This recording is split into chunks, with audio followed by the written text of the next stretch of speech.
Today we have a very great lesson to learn from the Muhammadan. As you know that Muhammadans are the best in logic, science. They're advanced in everything. We have to agree,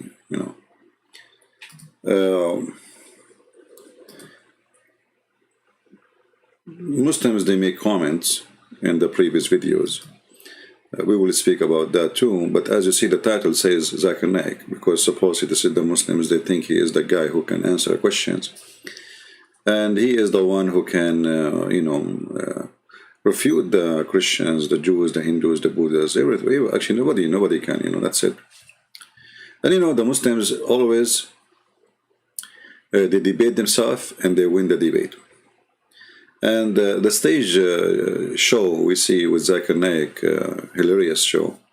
They bring you, I don't know, who is those people, and they ask questions, and Zakir Naik right away he have the answer, and everybody clapping, and that's it. Alhamdulillah, Allahu Akbar, Takbir. If we put what Zakir Naik into a little, test, we will see that Islam is not only a silly cult. Islam make you silly. Do even those people who, I'm talking about those who we will see in the videos or they defend Islam, do they even listen to themselves?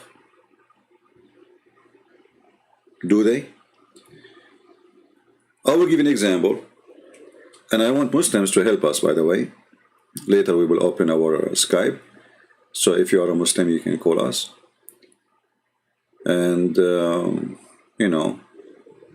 we can see how good their logic is. But I understand the logic of Islam in a very simple way. If you believe in God, His name is Allah, Allah will make your penis endless and He will give you a lot of vagina. And that actually a very clear proof that Islam is from God. How simple we can make it more. Is that true or no? What is the purpose of Islam? If you believe in Allah, Allah will send you to a place. This place is yours, full of females, and they have no panties. And you spend your day, each time you have orgasm is going to be 70 years. And He promised you, as Muhammad says, your penis will be in this, and the vagina will fit for that, which means the vagina is in this too. So this is simply the logic of Islam. And here, ask yourself a very simple question. How naive that logic is, how stupid that logic is. That is a God who works as a pimp. And in order to make me believe in Him, He have to put for me, in front of me, a vagina. And then supposedly I'm worshiping Him. But the fact, the one who believe in Allah for such a reason, he believe and worship the vagina. He don't believe in Allah. But let us see how Zakir Naik, he always explain things and how Muslims agree with him. Let us go. Correct religion we should follow. And the second part that is similar, that how will you come to know that Islam is the truth? Exactly. And the third that he said, I said in one of my speech, that J.S. peace be upon him said, that if you want to enter Jannah, you should keep all the commandments and follow all the laws mentioned in the Old Testament. How in this age can we follow all the laws of the Old Testament? I will try and club the first two questions together. That how do you know that Islam is the correct religion to worship? And how do you know that Islam is the truth? Islam comes from the word salam, which means peace. It is also derived. That is the biggest lie ever in history, and people could be repeating it. Islam is the opposite of salam. Like in English you say known and unknown.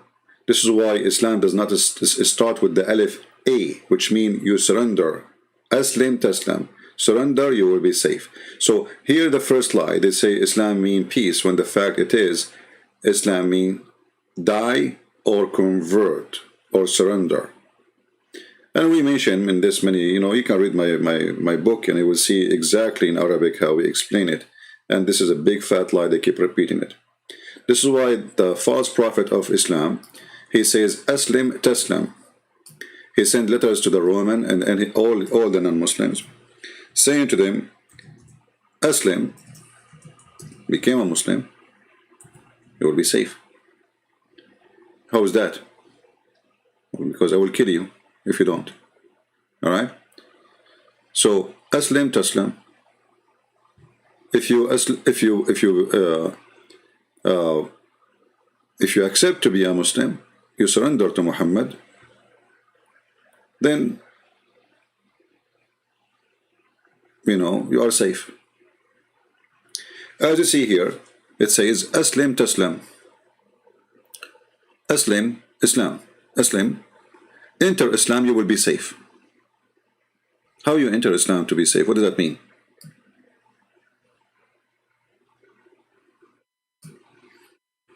How you will be safe? Safe from Muhammad, because Muhammad, he says, I've been ordered to kill all mankind until they say there's no God but Allah, and there's no prophet but Muhammad, and they eat as we eat, and they drink as we drink, and they pay zakat, etc., and they pray.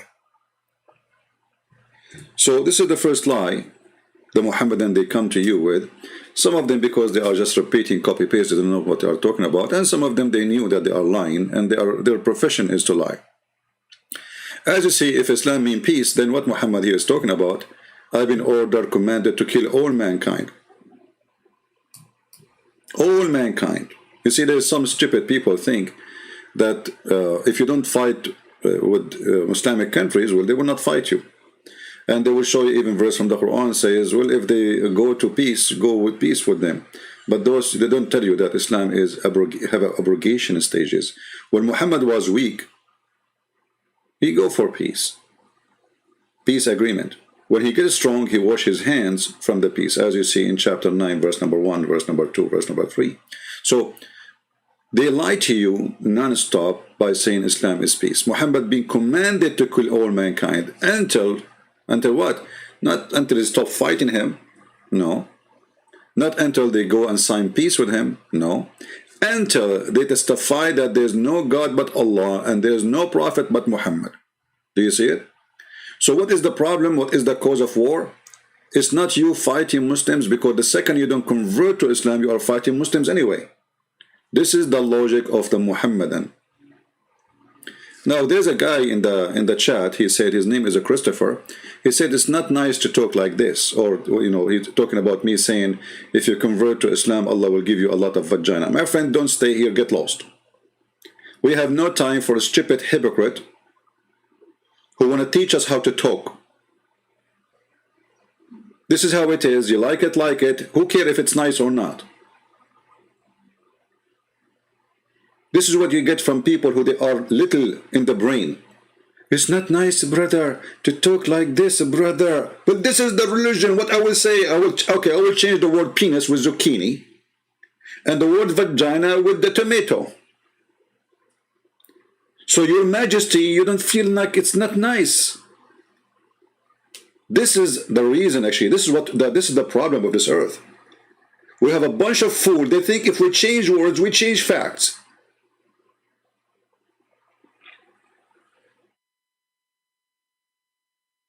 If you don't like it, nobody is forcing you to be here. It's not nice to talk like this. It's not nice, brother. Where are those dummies coming from?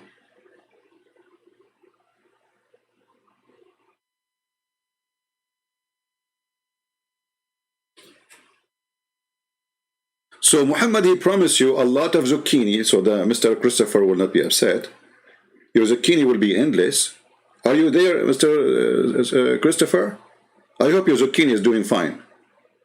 So now you convert to Islam, Allah will make your zucchini endless, and will give you a potato, which is the vagina. But did I say vagina? I should not say the vagina, because Christopher is sensitive. He don't like to use those words. Even when he got married, he did not use it. Like his wife, she said, do you have your zucchini with you? He said, no. I left it in the kitchen. Hypocrite dummies. So, the order is so clear. I've been commanded to fight against the people. Till they declare that there is no God but Allah. Not until they stop fighting me, until they say we will never have peace, until they know that the message is so clear. Until they say there's no God but Allah and Muhammad is the prophet. And not only that, if you don't eat as they eat, Muhammad will kill you. If you don't slaughter as you slaughter, Muhammad will kill you. Do you see it? So here we don't make things up, and we don't talk about, we don't have political correctness speech here. This is why if you are offended, don't come here, please. You will be offended because you are naive, because you are silly, because you don't want to see the reality as it is. So when somebody speaks to you with a clear message in things as it is, you felt that's not right for you, because you are angel. You came from the sky. You are not from this earth. So this is how they lie to us always, with non-stop saying Islam is peace. If Islam is peace, so why Muhammad want to kill all mankind until they eat even as he eat? What is the problem? Do you think Muhammad invented Islam by himself, or he tricked by Shaitan? My friend, Islam is not an invention as much it's the collection. Islam is just a stupid cult. Muhammad, he was trying to be a prophet for the Jew, did not work. But in that process, he accepted what the Jews say. He was trying to be a prophet for the Christian, did not work. In that process, he accepted most of what the Christians say. He tried to be a prophet for the Sabian. In this process, he accepted the stars and all the stupid stories, and he did not work for him too. So this is why you see that Islam is a collection of all religions was exist in the Arabian Peninsula. Sabian, Judaism, Christianity, Hinduism, and star worshipper like the Sabian or other black stone kissers. The Arab, they have 360 gods something around the Kaaba. So you can imagine how many religions there. So Muhammad is a mix. This is why you see Muhammad, he abandoned the Kaaba for some time. He don't pray even to the Kaaba no more. He prayed to Jerusalem. Why? What happened? The Kaaba is not good no more? Oh, at that point, Muhammad was trying to claim to be a Jew. So he prayed toward Jerusalem.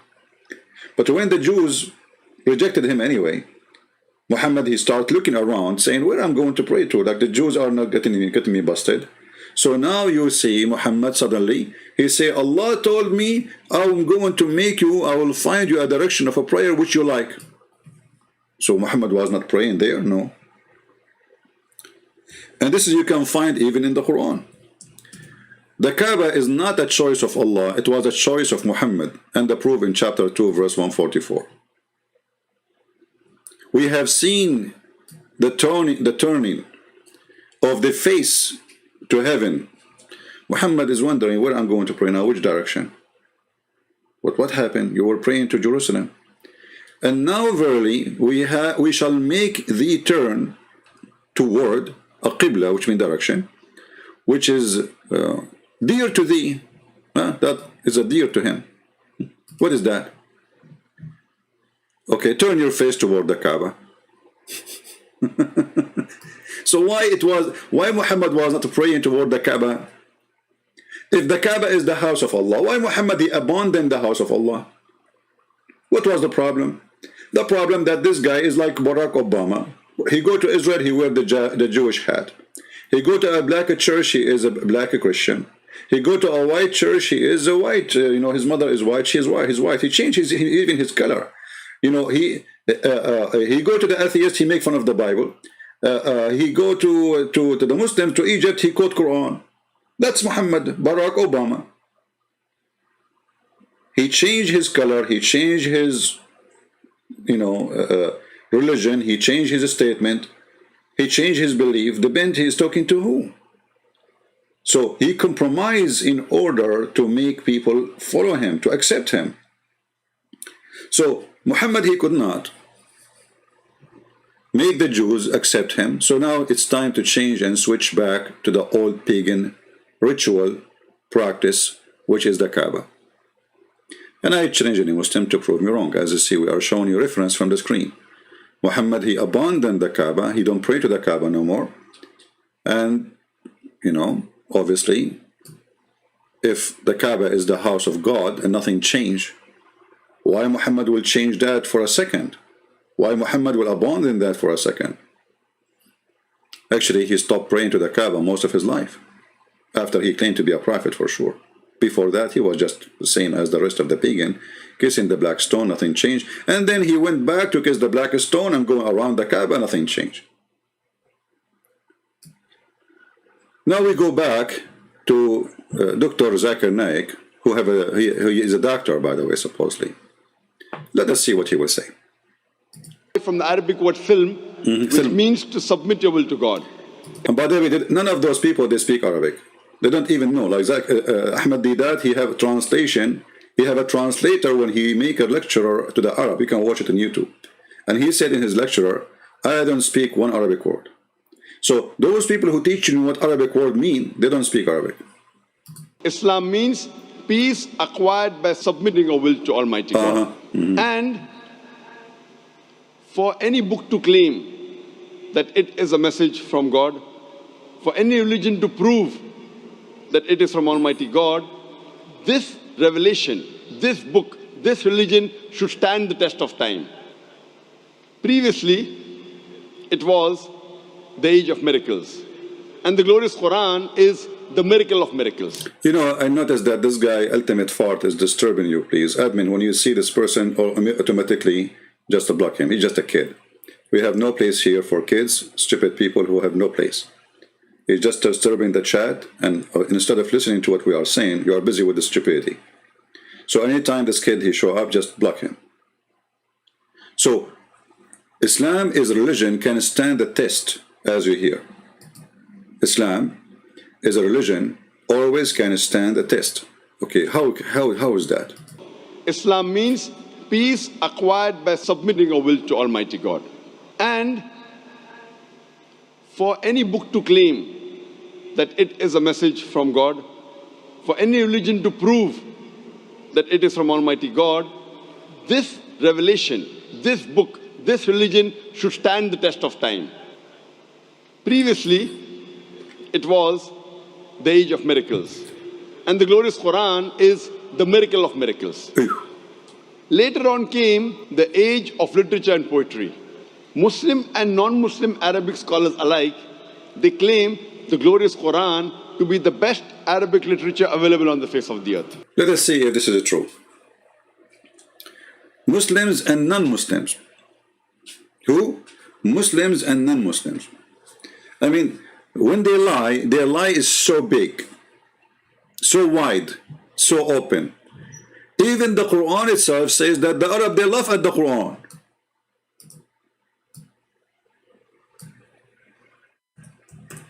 How it is the Arabic literature or literature of this book is amazing when the Arab in the Quran are laughing at it.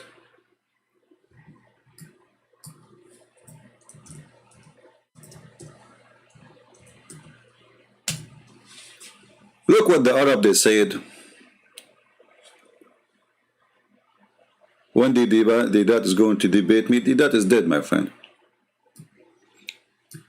And as usual, he is a Muslim Sunni, so when he died, they put a big piece of cotton in his anus because they are afraid, as Muhammad said, that 99 dragons will go inside his anus.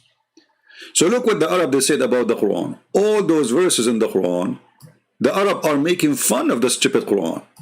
But this guy, he just said Arab and non-Arab, they were amazed of the literature of the Quran.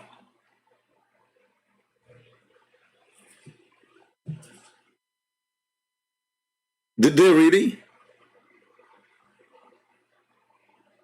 Let us read. Chapter 6, verse number 25. What the Arab they said about the Quran? They said this is the fairy tales, stupid fairy tales of the idiots. What is this? They were not amazed. They said this is stupid. Literally, this is stupid. Not only they don't believe in it, not only do not accept it, they say it clearly, this is nothing but a stupid fairy tale stories. Nothing more. And this is all over the Quran. So if those people are amazed of such a book, then they should be amazed of the book. And not only that, they say, we have heard this before. Which Muhammad, obviously, he is copying other people before him. If you have my book, you will see that Muhammad, as an example, copying the poetry of Imru al-Qais. That's why they say, we heard this before. This is not even yours.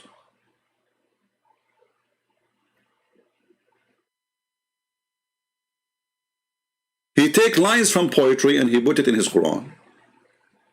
He take lines from the Bible and he put it in the Quran.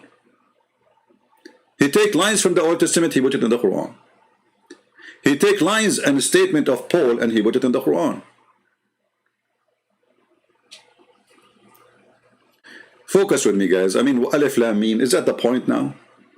Focus, focus. People who they are in the chat, please ask yourself before you ask me a question, is that the time for the question?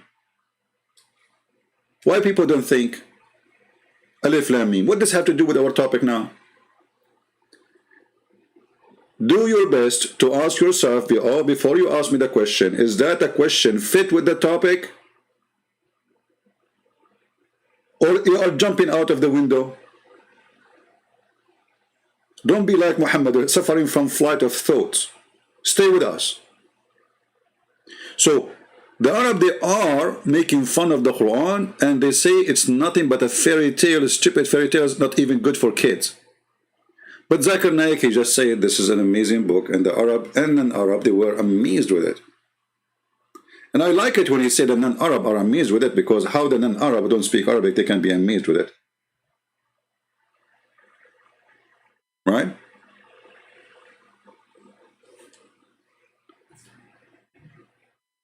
And the same, you know, all over. Muhammad, he said to them, this is from Allah. The Arab, they say to him, this is fairy tales. You see how much amazed they are? Did you notice? Like so if the Arab were amazed, so why they don't want to accept? Why they keep asking him for a miracle? Because supposedly this is a miracle. It's amazing literature. Nobody can write like it, man, you know? So, like, who can write a book today, in the 2021, saying that the sperm coming from the backbone of the man? Nobody. You cannot do that. You have to be mentally ill. Or the woman, she have a sperm coming from the backbone. Sorry, from the ribs. You have to be certified idiot in order to be able to write a book like this.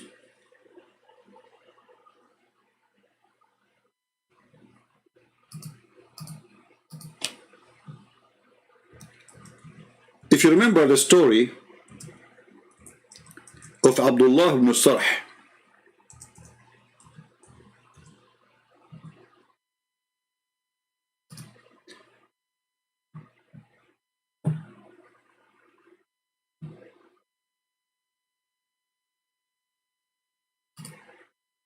Abdullah ibn Sarh was the writer, the scribe of Muhammad.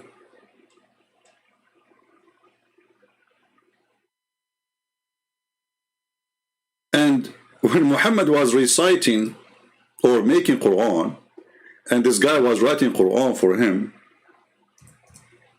this man, he said a sentence. What was that sentence?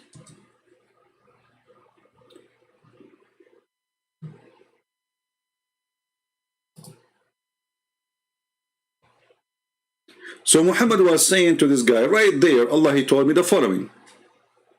Then we made the sperm into a clot of a congealed blood, which is stupid. Then the clot, we made it into a lump, or lump. Then we made out that lump into bones. And then we closed the bones with the flesh. Now Muhammad here trying to copy a phrase or a statement from the Old Testament, but as always, he added his own stupid things, so he messed it up and became stupid. But look what happened, because this is not our topic for now. When Muhammad he arrived here and he says, then we developed out of it another creature. The guy who was the inscribe of Muhammad, he said the following sentence. And I challenge any Muslim to say, I'm lying, because this is in your book. So blessed be Allah, the best. Look at the translation here. You see, the word here should be creators, not create. If you change the translator, you will see the word creators appear. This is why I say always, you cannot trust Islamic translation. They lie. Let me show you. This is Yusuf Ali translation. Let us go to different translation. Hilali and Khan. Is it to create or creators? And by the way, somebody told me that translation of Yusuf Ali is banned in Malaysia. Muslims, even Muslims are banning Yusuf Ali translation. Can you believe it? Why, Abdul? Why? What he did? His name is a Christian Prince. He left Islam. So, what the guy he said, so blessed be Allah, the best of creators. Muhammad, he told him, write it there. The guy, he said, write what? He said, what you just said. He said, but this is what I said. He said, yes, and Allah gave it to me too. So the guy, he leave Islam immediately. And Muhammad, he ordered to kill this guy wherever the Muslims can fight him.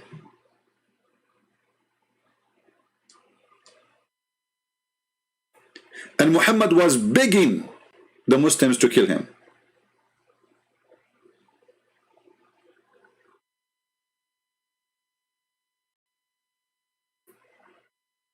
And this is all in Islamic books.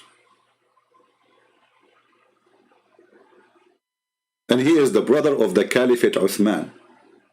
And this is why Uthman, he did his best to protect him and asked Muhammad to forgive him when Muhammad became victorious, so he will not be killed. Even Muhammad, he said, even if this guy, he hold the curtain of the Kaaba, which is present the burqa of the vagina of the black stone, even if he used the burqa of the Kaaba, I'm going to kill him. Even if he hold it, even if he beg by the name of the Kaaba. This is how much he was angry from him, because he exposed him. And he caused him a lot of trouble, and he was honest. This is exactly what happened. And even the Muslims agree that this is yes. That the guy, he said that sentence, Muhammad, he said to him, write it down. But the Muslims, they say, well, so what? Allah, he gave him that sentence too. But how Allah, he gave him that sentence after he gave it to this man? And the guy, he said to himself, well, if Allah, he inspired Muhammad and Muhammad is a prophet, well, I am a prophet too. Because here we go, Allah, he gave me this too. Because I'm the one who said that. And here you notice something stupid about this statement. Not only scientifically is it stupid that we made the sperm into a congealed blood, because congealed blood is dead, and there's no stage you can go and study. Don't go to Christian website, atheist website, just plain science. You will see nowhere it says that the sperm transform into blood, which means, according to the Quran, that the first thing is the sperm, and then the second we have a blood, and then the blood, which is dead blood, as you see in the screen, that blood will become a piece of meat.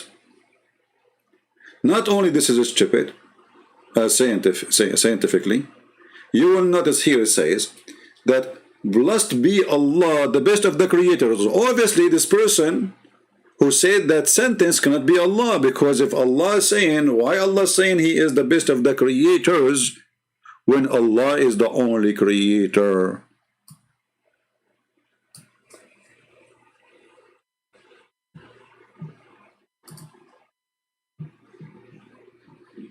Do we have any Muslim have any statement?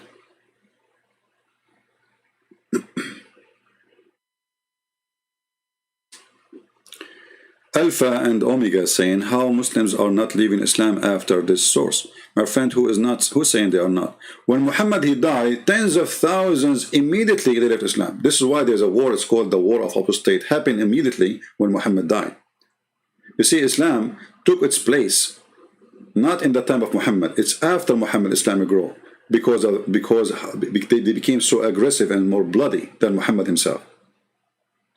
So when Muhammad died, the news came to Abu Bakr and to the rest of the companion of Muhammad that nobody want to be following Islam no more.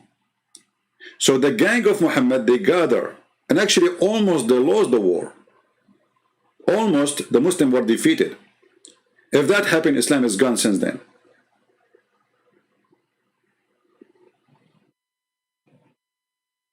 So mistakenly people think that the Arab did not leave Islam. So what is the war of apostate?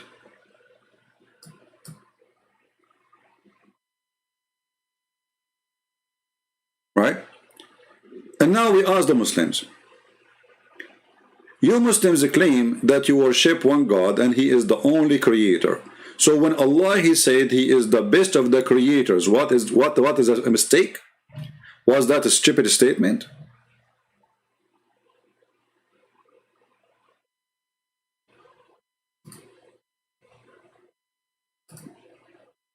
Any Muslim can help?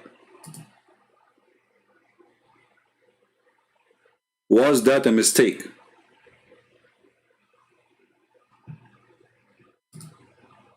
Who is a Muslim here can help us? How many creators you have? And who is going to bless Allah? Is Allah saying blessed be Allah? Is Allah blessing Allah?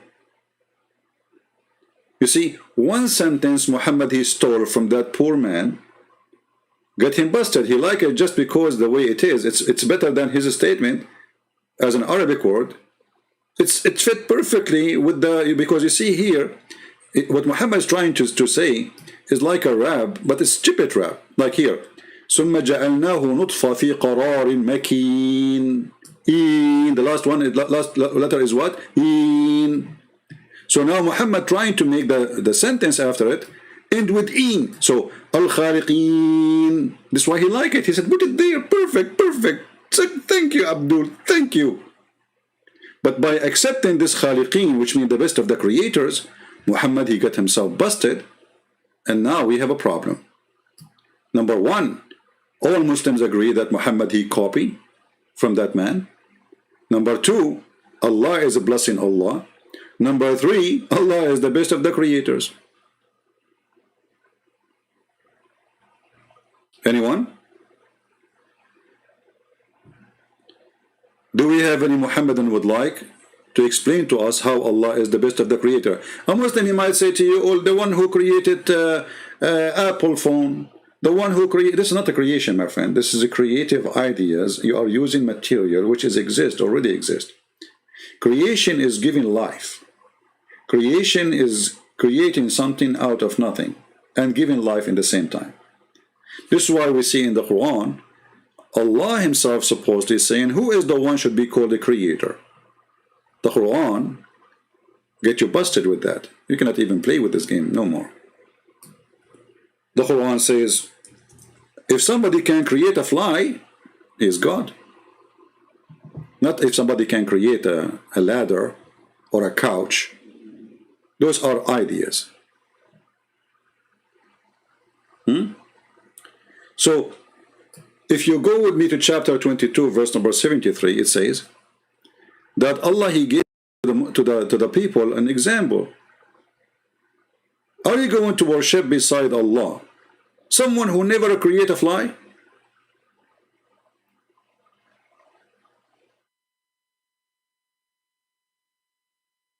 Right? I was originally Christian. I saw the fasting. When you're Christopher, I don't think you were originally Christian.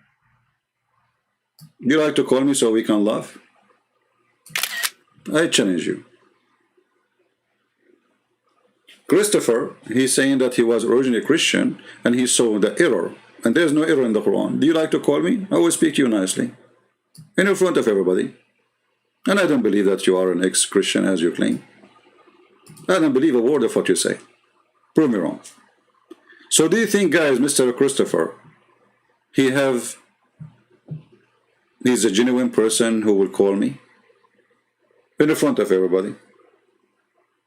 There's no error in the Quran. You idiot, I just showed you the error.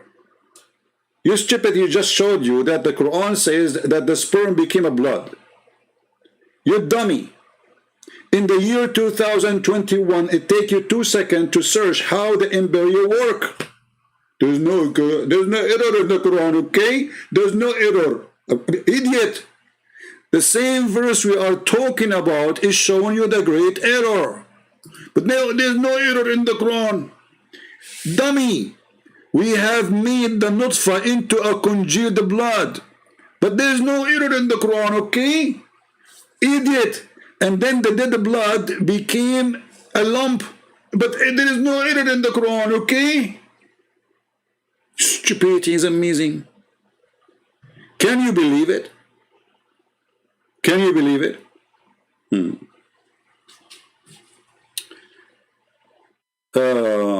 Christian Prince nightmare. So that all you got to block him? Yeah, you know, we block you because you are just a kid. And you keep coming. You don't have even respect yourself. You see, we don't want to talk to kids. And you keep holding my pant, saying, do to you. Show respect yourself, you coward. Do you have no respect? I kept pushing you away from my shoe, and you keep touching it. Show respect to yourself. You can't refute everybody because simply you are a person who explained the Quran by himself, but you don't accept any explanation. You are a person who can't translate the Quran by himself, but you don't know Arabic and you don't accept any translation. So why would I talk to you? You're just a mentally ill person. A person who don't speak Arabic, he can translate the Quran for you. A person who don't accept any interpretation, he can't give you his own interpretation. Pretty, I mean, and he don't accept his private interpretation.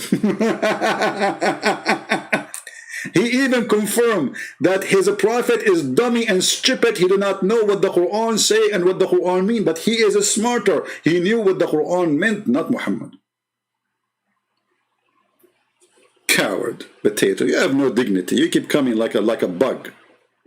Shame on you. If a person would want to talk to me, just go. But you have no dignity. You're like a dog who go in the field and he bark at anything he see in his way.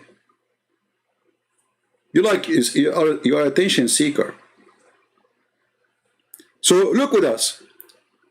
Allah is the best of the creators. Who is a Muslim can answer this? The only Muslim he can answer this is Ultimate Fort.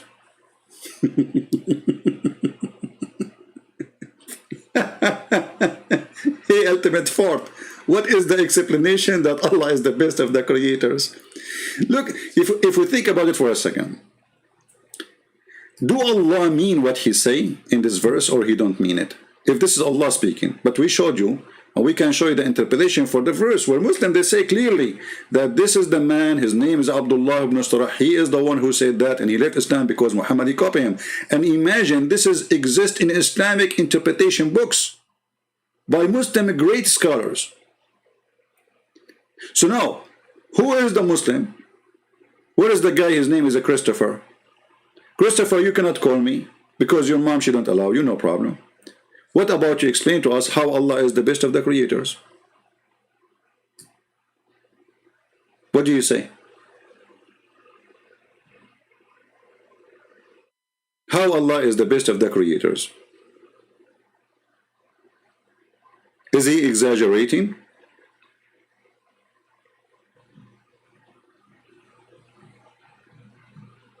Anyone? Is he really exaggerating? He never copied, he just repeated what the Prophet told? That's a big fat lie, Muhammad Ismail. You are a liar like your Prophet, my friend. Okay, a challenge between me and Mr. Muhammad Ishmael. Let me show you what Mr. Muhammad he said. On the screen.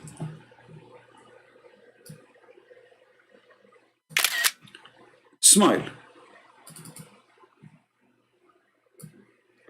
This is what Muhammad he said. He never copied, he just repeated what the Prophet told. Challenge. In front of everybody, Muhammad Ishmael. If I cannot show you that Muhammad is copying the man, and the man is the one who said that first, I will apologize. I will not come to YouTube again. I will take all my books from everywhere, from Amazon, the books I give for free, everything. You have a chance to destroy me right now. All the work I did all those years. So do you accept, my friend, to call me and to challenge me to show you the reference from your books? Or you are a potato like Allah who says things you don't mean? Challenge accepted. Okay, guys, he said it, challenge accepted. I will open my sky for you, Muhammad Ishmael. And I am the man who don't say a challenge and don't practice. Here we go. I'm opening my Skype. And remember, you said, challenge accepted. Everybody will see in a second that you are like Muhammad, you don't mean what you say. Otherwise, you have to call me. Is that fair, guys? He said the challenge accepted. I'm waiting for you. My Skype is open.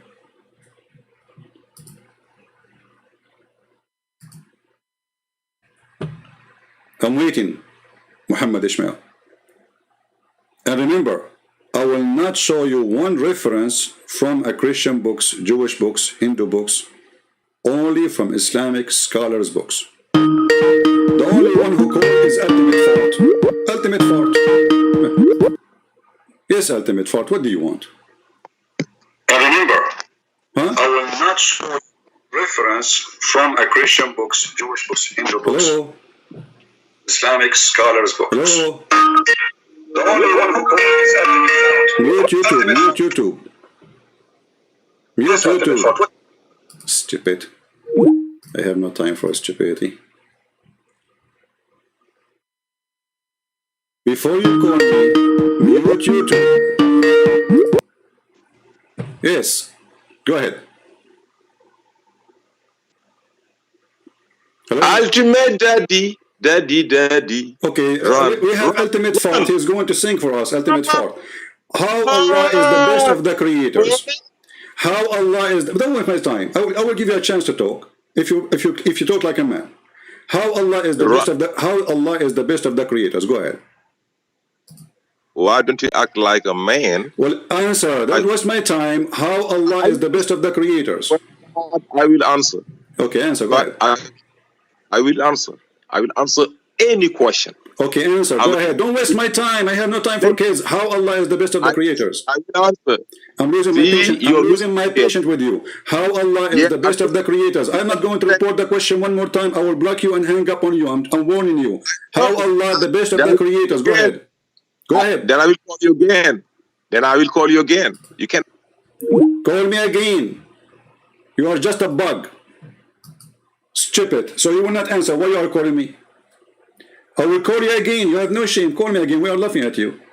We need comedy in our show. Actually, that's why, it's a show time. When we have you calling, people laugh. Because you call just to scream and, but they have no answer. Allah is the best of the creators. Who as a Muslim can answer us? Mayday, auction time. Ultimate Fort is for sale. He keep calling me. He have no answer. He just want to talk. Seeking attention. Who is a Muslim who is not seeking attention? He is seeking answers. Anyone?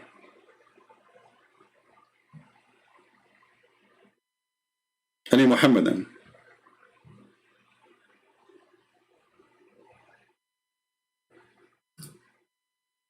What about we call Jihad Yusuf, the one who called me yesterday, and he mentioned to me a video of Fifi.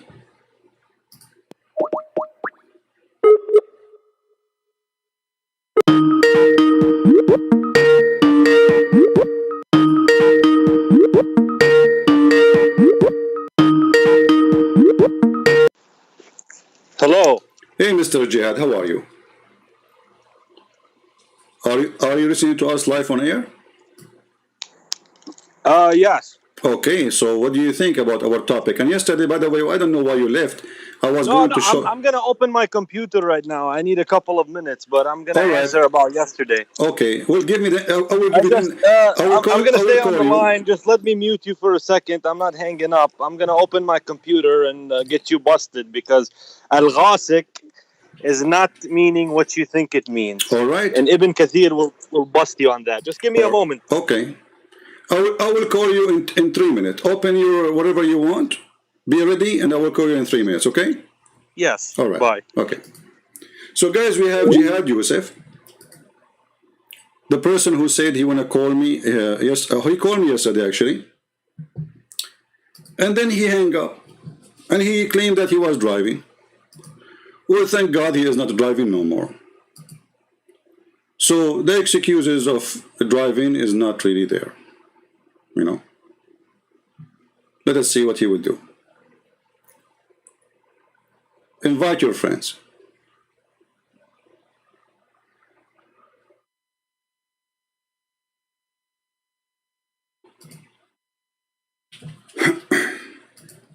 We will give him just a few minutes to put himself together, collect his evidence as he claimed, and then we will see.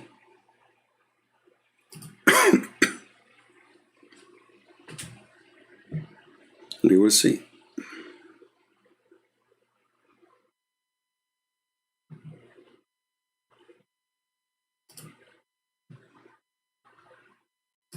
If you, Mr. Jihad, when you are ready, please just text me in Skype and I will call you. All right? Just tell me I'm ready and I will call you immediately. You know, always when Muslims, they come to us, they have one of two excuses. Either they say, I do not know, or they will say to you, you are lying. As simple as that.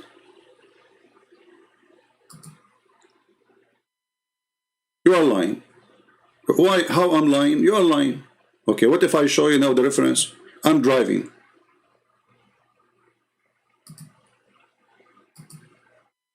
He's driving. Now Mr. Jihad is not driving no more. And we will see if he is going to make an excuse of what he said. And remember, he said, I'm going to show you Ibn Kathir.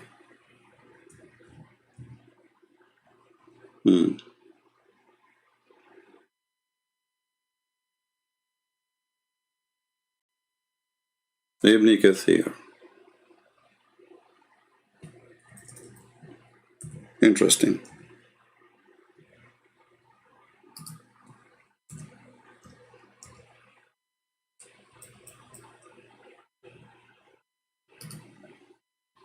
Very interesting.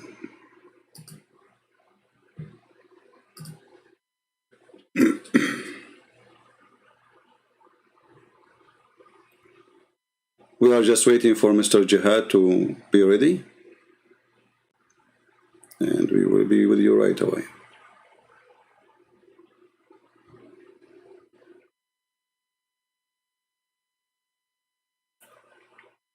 Now, the question, by the way, what if what we said is true?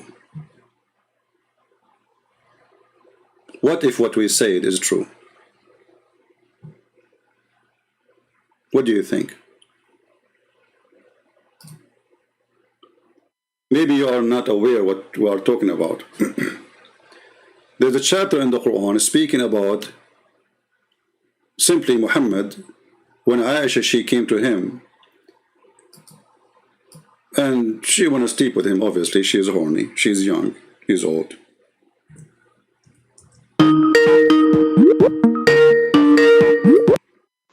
What do you think? Yes, Mr. Jihad, please just mute YouTube. Hello. Yes, I hear you. Hello. I hear you. Go ahead. I hear you. Go Hello? ahead. I hear you. Okay, so I have the. So first of all, did you powder your bottom today? Because you're gonna have a pretty bad spanking once I get Well, done if with you it. want to speak bad, my friend, I'm going to use a bad language with you. So you ask what you get. No problem. Go ahead. Well, Tafsir Ibn Kathir, if you go down to the Okay, hold on. Why you are using Tafsir Ibn Kathir, not the Tafsir I used? You said that I have it in my book, correct? Listen to me. It says, listening. وَمِن شَرِّ غَاسِكْ إِذَا وَقَبْ. You don't even know قال how to. مجاهد. You do not even know how to read Arabic. Let me teach you how to read the Quran. غاسق وَمِن شَرِّ الليل. غاسق إذا وقب. Say it correctly. غاسق إذا وقب. Now, you said Ibn Kathir. Why you don't read the tafsir I gave? Which tafsir did you give? Because I'm not going to trust Okay, you. hold on. Aren't you the one who said that you saw this from the book or from the video of Fifi? Who did you give? Ibn Abbas? No. I'm asking you. Aren't you the one who said that this was an answer from Fifi? Well, Fifi was answering my book, and my book have reference. You went to Ibn Abbas in Al-Naqash. Okay, what's wrong with Ibn Abbas? Let us say, Ibn Abbas, is he a Muslim or he is a Christian? I have Ibn Kathir, and Ibn Kathir I'm is not... asking you, you just mentioned Ibn Abbas, which is the cousin of Muhammad, so you agree that Ibn Abbas says that this is about the when the penis is stand. We can check both sources. I'm just telling you No what Ibn problem, but Kathir said. did I lie or Ibn Abbas he said that? I did not see anything, so I cannot say anything. How you say it's how you say it's Ibn Abbas if you saw nothing? Didn't you see the video of Fifi? What I saw with Fifi is that look, the word al-ghasik, what does it mean? It means nighttime, and if you can see this, it says غاسق الليل إذا وقب. All right, my friend. غرب الشمس. Okay, now حكى البخاري عنها. in front of everybody, if I show you what it says, just and put the highlight on the. And this is Islamic website. Remember, so if I show you what it says, and this is all from Islamic website, what you will do in the front of everybody.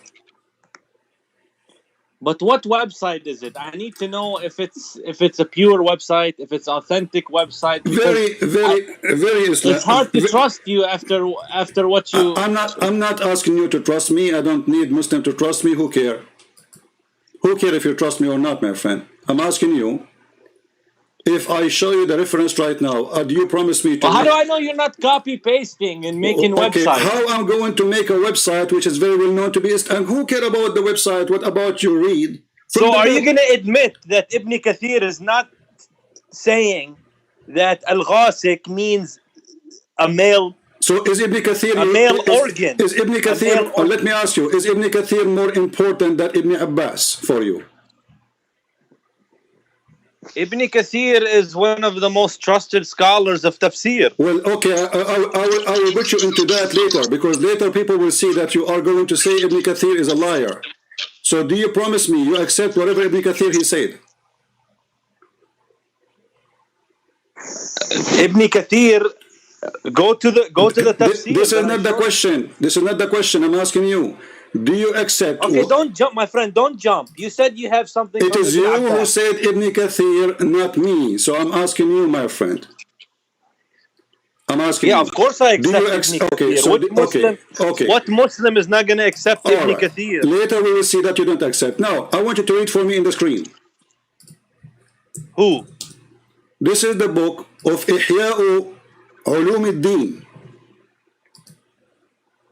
Read with me carefully. كتاب تخريج أحاديث إحياء علوم الدين. Hadith I don't number. see anything. It's in the screen. Hadith number. I don't see it. Well, I don't know why you don't see it. I will give it to you in Skype. No problem. Here we go. Let me send it to you in the chat. Click at the link in your Skype. And as you see, this is very Islamic book, Islamic website. It's called Wait a minute. Al-Maktaba.org. I see. Okay. I think it's coming slow. Okay.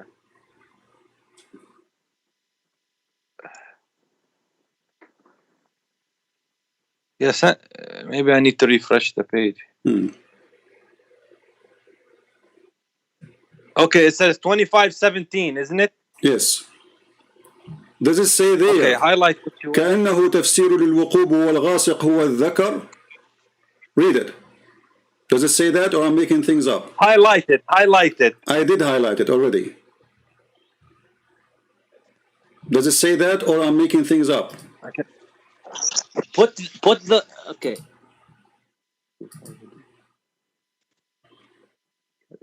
إذا وقب. Which one you're talking about, my friend? Is it the green one? How come now it's became which one? It is 2517. You said highlight it. I did. Does it say that al-waqab al-ghasiq huwa al-dhakar? Does it say that, which means the penis? Does it say that, or I'm making things up? Al-dhakar means male, my friend. It means male. Al-dhakar is the penis. Stop lying. Al-umf is a female. Al-dhakar means male. Okay, you know what? Let us get you busted more. Here we go. This is But you know that. Okay, hold on. Let us. الذكر والأنثى, you know, the male and female. الذكر is not dhakar, you idiot. Dhakar is different. الذكر. This is the penis. CP, you need to speak in good ways. Abdul, this is how it is. It's not up to you. It's not up to you. You kept running away. Okay, here we go. I'm telling you, okay, but this word does not mean penis. Okay, guys, it does not mean penis. Here we go. Penis. It doesn't. I got the original book. It means trouble. Okay, you are in trouble now. Let's see. This is the original book. Shar. What does shar mean? Hold on. Shar mean penis too. Let no, it doesn't. Shar mean penis too. Let I will show you. Hold on. It means trouble. The book of Ihya Ulum al-Din al-Ghazali, Imam al-Ghazali. الكتاب إحياء علوم الدين المؤلف the author Muhammad, the son of Muhammad al-Ghazali, Abu Hamid. And volume number 4. Now let us read together and everybody laugh at you. You lie, you say the word dhakar mean male does not mean a penis, correct? It means male. Okay, I want you to read this then. And now everybody will laugh at you, and we will thank you. Please just highlight. Okay, here we go. عن تفسير ابن عباس رضي الله عنهما من شر غاسق إذا وقب قال قيام الذكر وهي بلية غالبة إذا حاجت لا يقاومها عقل ولا دين. Do you see it? So why you lie? You say to us, this is not about the penis standing up. This is about a human being. قيام الذكر. Yes, read it. إذا حاجت. يعني it's قيام الذكر. يعني it's when the man wakes up in the morning. He needs to seek refuge. But it says he needs to seek refuge from Allah. Okay, go to one hold on, guys. This is the seek refuge. Hold on. And by night. Okay, I want you to swear by Allah that this is what it meant.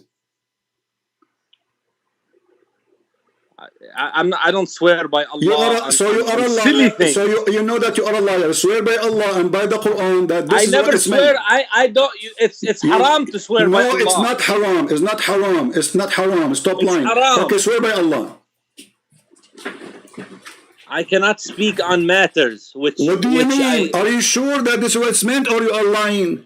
Because there it says إذا حاجت لا يقاومها عقل ولا دين هذه بلية غالبة إذا حاجت. Do you see the word it says إذا حاجت؟ قيام الذكر. Okay, قيام الذكر. وهذا قيام يعني قيام. You could wake up. Where are you from? Listen, let's say إذا حاجت. What حاجت mean? So when the man wakes up in the morning, he needs to seek refuge by Allah. إذا حاجت. Which one is that? It's in the front of you. It says حاجت. What حاجت mean? وحاجت. Yeah, what حاجت mean? Translate in English so everybody will laugh.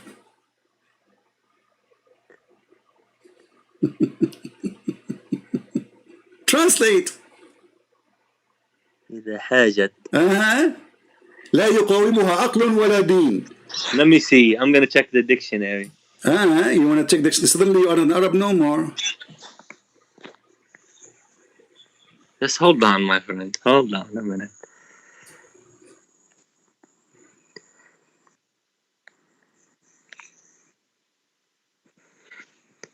حاجت It means need. Oh, no. Hajat mean need? I do not know what it means. We became horny. We became extreme horny. So, وقب قال قيام الذكر وهذه هي غالبة إذا حاجت. Let me get you more busted. Let me get you more busted. You know you are officially became a joke for everybody. Read carefully. Here it says ذلك لهيجان الشهوة. Do you see the word shahwa? So how come you don't want to accept Ibn Kathir, what he's saying? I don't care. You see, you Muslims are a bunch of hypocrites. So now you are saying to me that Ibn Abbas, the cousin of Muhammad, which your prophet, he says, I pray to Allah to explain the Quran, is not equal to Ibn Kathir. Did your prophet, he prayed to Allah to make Ibn Abbas the Hebrew Ummah, which means the guidance of Islam, or no? Ibn Kathir, no. No, not Ibn Kathir, Ibn Abbas. Did your prophet, he pray to Allah to make Ibn Abbas the guidance of the Quran? He is the prophet's cousin. Exactly. Did Muhammad pray to Allah to make Ibn Abbas the one who can explain the Quran, to be the ink of the religion? Yes or no? Okay, so he did. So if you are saying Ibn Abbas, he got it wrong, that means the prayer of your prophet did not work and Allah did not make Ibn Abbas. But we have to investigate what does the word hajat mean. Hold on. Hajat means, and I see it means agitated. Hayajanu shahwa. Stop playing a fool. You know what does that mean? We can use even Google translation. People will laugh at you. So your lost That's go. What it says. When I you use lost, Google. It's saying agitated. When you lost go crazy and you became so horny, and that's what happened. Qiyamu dhakar. So you and people of your likeness, you go in denial when you see the truth. Look. There's no certainty for what you are saying. No, there is certainty. There is certainty. It says lihayajani shahwa. What shahwa mean?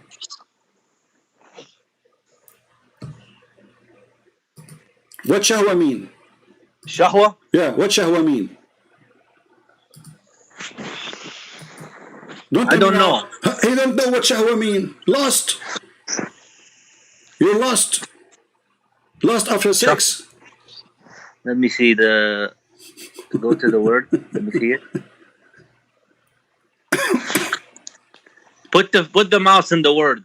Shahwa. Shahwa, here we go. Lihayajani shahwa.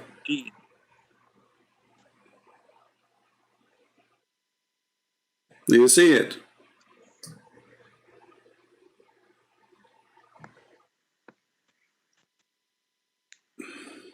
Put the mouse on it. I put the mouse in it. It's already highlighted. Well, I see Qiyam is highlighted. Okay, let me zoom in for you. Here we go.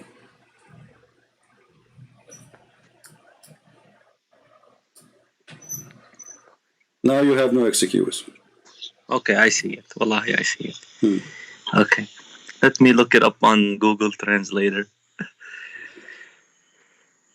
Because I speak Ammiya Arabic the best, you know? Yeah, okay. True story.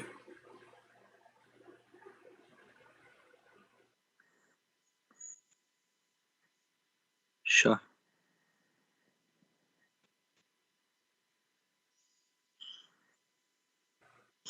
Lost. Lost. So it's about lost. It's about penis. It's about sex. So why you were lying?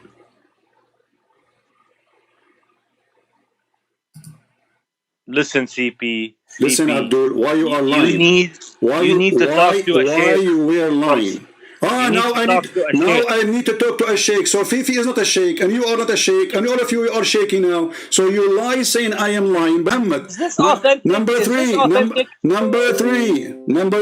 Ibn Abbas is the only one Muhammad he prayed. Who came first, Ibn Abbas or Ibn Kathir? Ibn Kathir is a YouTuber. He's a guy, he came 800 years after Islam. He's trying to defend Islam. Ibn Abbas is not. Ibn Abbas is a person saying what the Quran is saying as it is. So, is this authentic? You tell me, is it or not? Let us go now to a different book. What about Taj al-Arus? Taj al-Arus. Okay. So, Waliyat Deen, Waliyat Deen. Don't tell me this. Here we go. Guys, don't you have your religion, I have mine. Suddenly, so I did not lie, and you and Fifi did lie. Confirm that. Secondly, this is the book of Taj al-Aus, Az-Zubaydi, volume number 2, page number 474. It says that when the penis stand. Do you see it? I still am on al-shahwa. Yeah, you stop. But listen, I want to tell you something about. Don't tell me something. Don't tell me something. Now listen. So we proved this one to be true. Now you said to me you agree with the Tafsir Ibn Kathir, correct? Did you say? I agree with it. Okay, guys. So he agreed with Tafsir Ibn Kathir. I agree with it. Okay, so be my witness. All of you. He cannot say later, I don't accept Ibn Kathir. So let us go to Ibn Kathir. In Ibn Kathir, we will find the following. And now you will say, oh, Ibn Kathir is a stupid, he's crazy, and I don't accept what he is saying. People will see that in a second. Just wait. Here we go. So we will go now.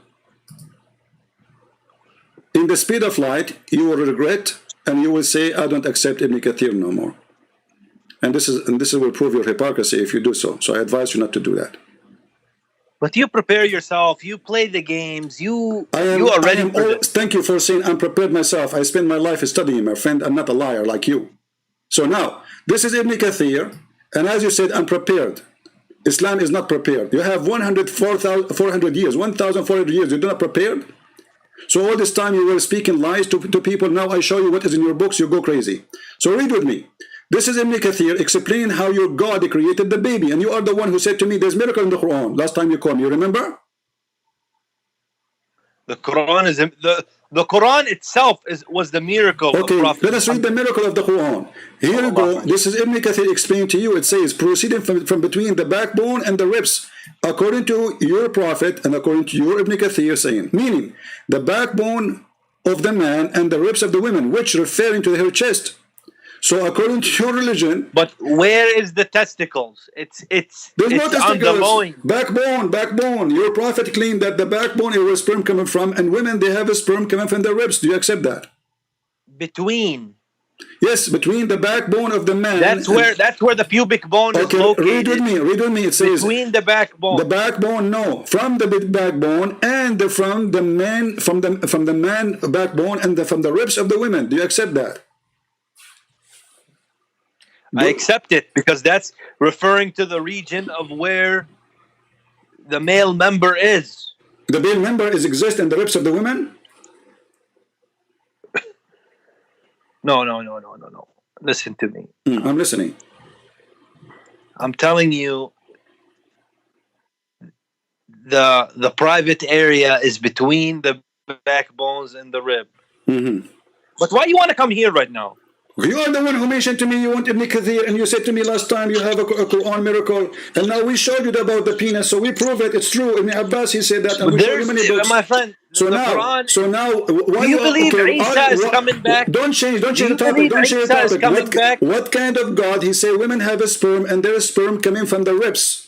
Don't change topic. Not everything in the Quran is clear to us, CP. So not everything in the Quran is going to be clear to us. Guys, not everything. That's why we're waiting for Isa and Mahdi. Hold on. Not everything in the Quran is clear, but you said Ibn Kathir, he make it clear for you. So now I chose Ibn Kathir for you. It was your choice. So Ibn Kathir, he make it clear. Thank you very much. And he said that the sperm of the man come from the backbone, and the women have a sperm coming from the ribs.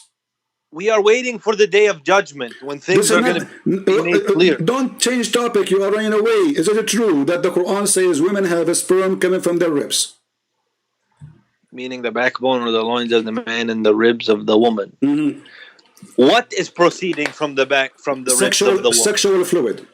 Meaning the backbone. Sexual fluid. It's a sexual fluid. Does it say that specifically? Yes, it says that. Here we go. Read with me. Meaning a sexual fluid that come out burst forth from the man and the woman. Meaning the backbone or loins of the man and the ribs of the woman. This is the one. It says loin between the two brackets. This is additional. This is not in the Ibn Kathir. This is why it is not in the color. Do you see it? This is the one who making the website. He added there. So the backbone of the man and the ribs of the women. What come from there? Come sexual fluid. Is that true?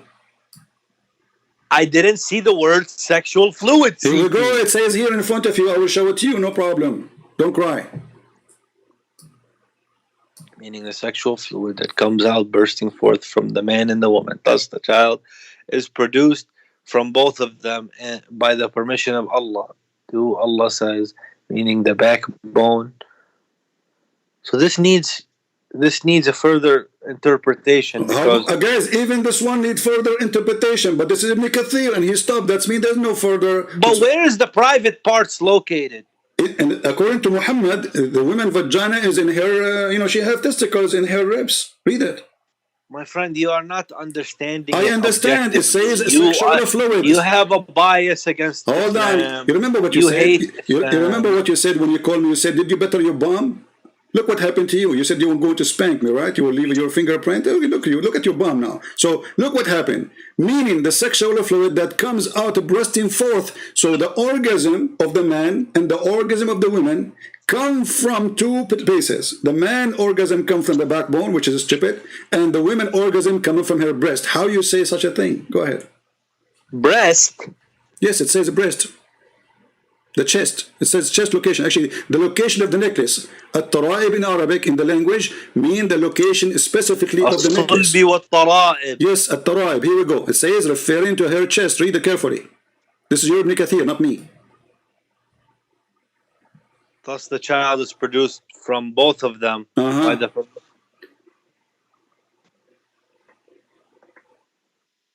So according to your prophet, women, she have sexual fluid come from the ribs, and that fluid is yellow and fine in texture. Ribs? Yes. It says rib. What's wrong with you? We did read the word rib 20 times already. My friend, between. It says between. The backbone of the man and the ribs of the women. The between is between two creatures. One is a male and one is a female. Read it. This is Ibn Kathir. Don't you like Ibn Kathir? It's your favorite boyfriend. Read it. The backbone of the man and the ribs of the women. It is between the fluid is yellow and fine in texture. This for the women. And the child will not be born without except both of them. Do you see it?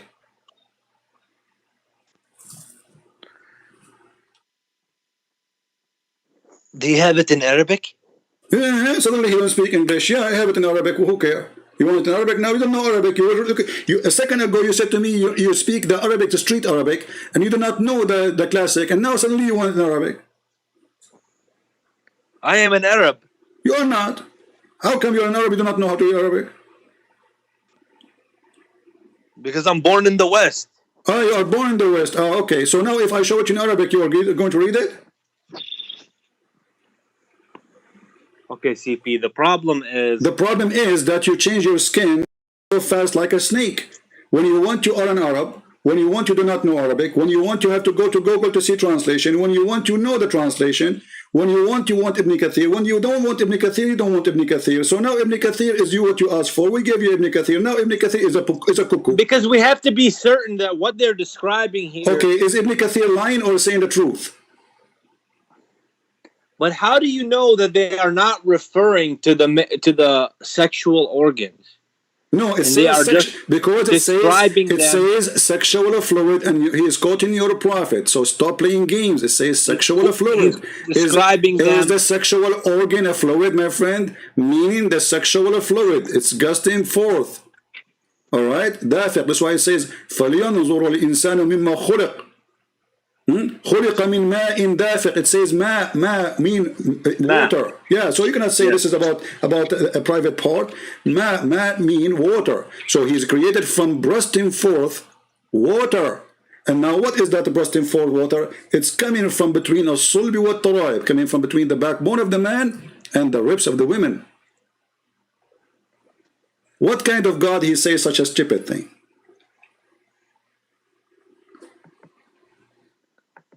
But this is just how the tafsir is saying. So now we do not want Ibn Kathir. You remember what I said to you? I said to you, I will show you what Ibn Kathir. He will say, do you accept it? You said yes. Now you are saying, oh, this is what the tafsir says. The tafsir obviously is stupid. We don't accept Ibn Kathir. So now we dump Ibn Kathir in the garbage. CP. So what tafsir you want me to show you? Ibn Kathir is not good, guys. Give me one. As I told you, don't go away.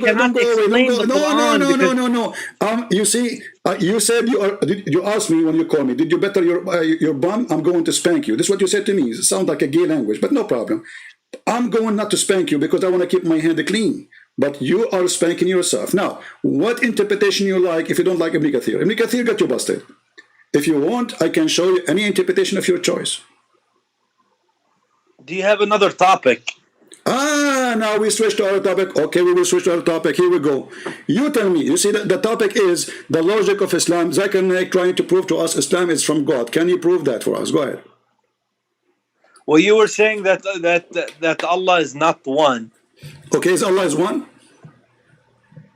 قل هو الله أحد. Okay. الله الصمد. All right. Allahu Ahad doesn't mean he's one. Allahu Ahad is Allahu Ahad. Ahad in Arabic is Ahad al-Tullab, one of many. But let me show you something. Before you call, we were talking about Allah saying He is the best of the creators.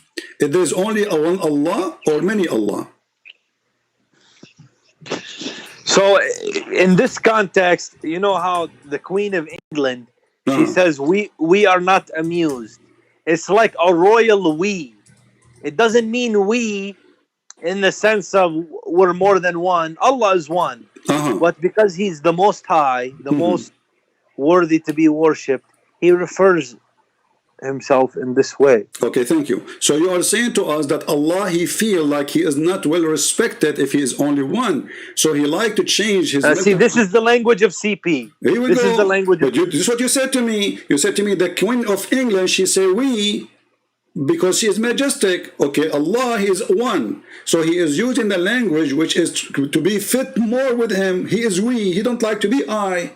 So it is for Allah more respected if He is many. If He is one, it's not good. It's for Allah He chose we. This is very silly answer. Secondly, the Queen of England, when she say we, because she speak in her name as a queen and the name of the authority of the noble men who made her a queen. She is not a queen by herself. She been given a trust by the noble who gave the trust to Allah to make him a king. That is stupid explanation. Number 3, in chapter 23, verse number 14, before you call and you are listening, it says, Allah is the best of the creators. So blessed be Allah, the one, the best of the creators. Who is talking? Who is talking here? The Quran is Allah is talking. Okay, so Allah, He say He is going to bless Allah.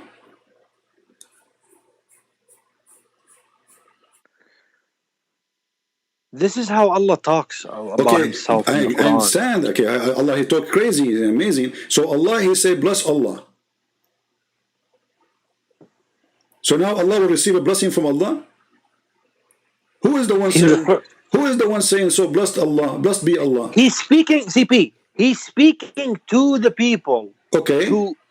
To worship Allah. No problem, but He said blessed be Allah, blessed be Allah, blessed be Allah. Who is the one who is blessing Allah? Allah. So Allah bless Allah. And what happened after that? He go to Allah heaven? ala kulli shay'in qadir. Oh, so Allah is capable of everything, including blessing Himself. Okay, let's continue. The best of the creators. How many creators in Islam you have? One. So why He is saying is the best of the... Okay, so why He is the best of the creators then? He's the only creator, but He's the best of the creators between... because people on the earth, like the people of Ad, they try to make heaven on earth, so but nobody can create what Allah creates. Exactly, nobody can do. So you have the people of hold on. So are you saying that your God Allah agreed that there's other creators beside Him? Other people who attempt. So what did Pharaoh do? Okay, hold on. What did they attempt? Are they creators or not? This is the question. I can attempt right now. They are not, but this is to remind the people that no. Allah You cannot remind alone, me. No, you see, this is a false. This is a false description, because if I say I am the best student, that means there's other students. If I am the only student in the class, that's in online. So Allah is the best of the creators. If there's other that's the creators, wrong analogy. Okay, let me ask you: was Jesus a creator? Jesus? Yes. Isa, yes, alayhi salam, yes, he is a prophet. That's not the question. I'm asking you, was Jesus a creator? He's a prophet. This is not the question. He cannot be the creator. Okay, hold on, guys. He cannot be the creator. Chapter 3, verse number. Okay, so this is one of the points I want to make. So the fact that the Christians believe everything is forgiven, this is why we have a serious moral decline in the West, because everything is so with Sharia being implemented. Sharia, you can go in the elevator, ask a woman to take off her panty. If you pay her $10 and you say to her, I want to do muta. No. Islam is a spiritual system. First of all, you cannot say Islam is a spiritual because Allah is not a spirit. So how Islam can be spiritual if Allah Himself is not spirit? Religious, but in Christianity, so you see it's give unto God what is God. Let us talk. Hold on. So Which one you want to talk about?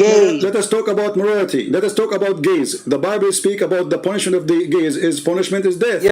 Look in the Quran in the Western What is the punishment of gays in the Quran? They will be put to death. That's a lie. Show me the verse.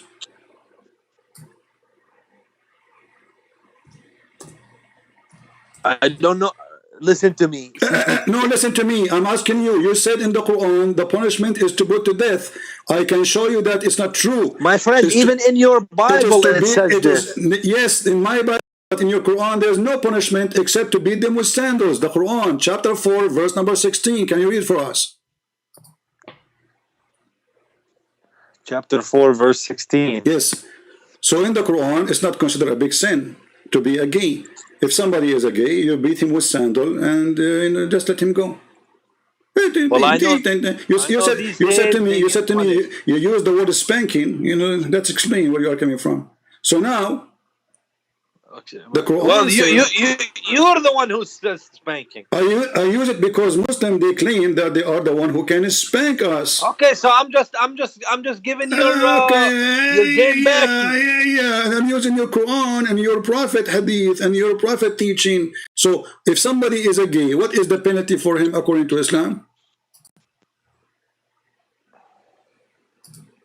Punish them. What is the punishment according to the Quran?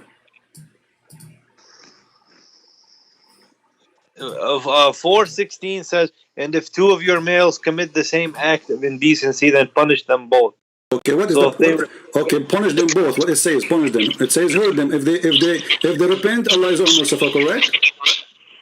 If they repent. Yeah. So what it says, read carefully. This is Tafsir al-Jalalain. If you want, I can show you Ibn Kathir. You Dawah. It says, and when two of you, two men commit that, the act of homosexuality, or intercourse with each other, okay, insult them both and beating them with sandals. Do you see it?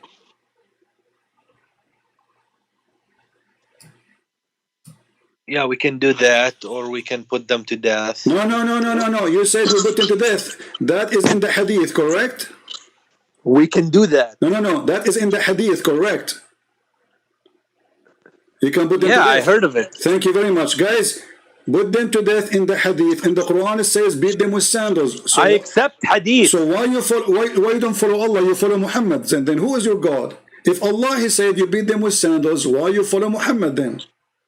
So CP, let me explain to you about the science of hadith. Hadith, Sahih al-Bukhari and Sahih Muslim, okay, those are mostly true hadith. All right. But if something in the hadith does not agree with the Quran, we have to take the Quran. Exactly. So you just said the opposite. You say the Quran say beat them with sandals. The hadith says, but there are some subjective issues which is open to. So let me tell you. Guys, do you see the hypocrisy? He just said. I'm gonna tell you. He just said if something. You have a Qadhi. Hold on. You just said everybody heard you. If something disagree with the Quran, we take the Quran because the Quran is higher. But this is what you do, Muslims. You take what Muhammad say when you want. The Quran says you do muta, correct? Hadith says don't do muta no more. Let me ask you, why your prophet allow Muslim women to rent her vagina for 5 minutes or 3 days? You are the one who spoke about. You are the there was no ma'arik. People when they are in war don't have time for sex, otherwise they would die. Here we go. It says, any man, any woman, they agree to have sex together, sleep together for 3 days, 3 nights. If they like to increase, they can increase. And you are the one who said you accept Sahih al-Bukhari. And this is Sahih al-Bukhari. Read with me. What war? Put it on the screen. I don't see it. It's in the screen. So in the West, the decline of morality in the West is way less than the decline of morality of Muhammad himself. You have no morality. I go to the mall and I see a boy with pink hair standing next to his buddy with nail polish. Guys. So, and I see transgender. Okay, thank you. So a boy with a boy with colored hair, pink hair. For you, this is the decline of morality. Did your prophet make his hair pink? Because everything is forgiven in Christianity. Did you You don't have no law of the Jews, no Sharia to put people on the right path. Did your prophet color his hair blonde? He want to be a pinky boy like the one you mentioned in the mall. So look at the hypocrisy. Okay, what if I show you? No. What if I show you? In front of everybody. If a man and a woman agree to me, this is what? The mut'ah? This is the mut'ah. Read the mut'ah first. We will go of Muhammad. Why do you keep jumping? The boy in the mall. Not me. You are the one who mentioned the decline of morality, not me. But why do you hate Islam? Listen, why do you have okay, so now you see that your prophet, he allows them, men and women, they go in the elevator and he said to her, can I have sex with you for 10 minutes or 3 days? No, listen, mut'ah is not, I'm not against mut'ah. You do practice mut'ah? I don't practice it because I don't have a need to practice it, but I'm not against. You cut your part.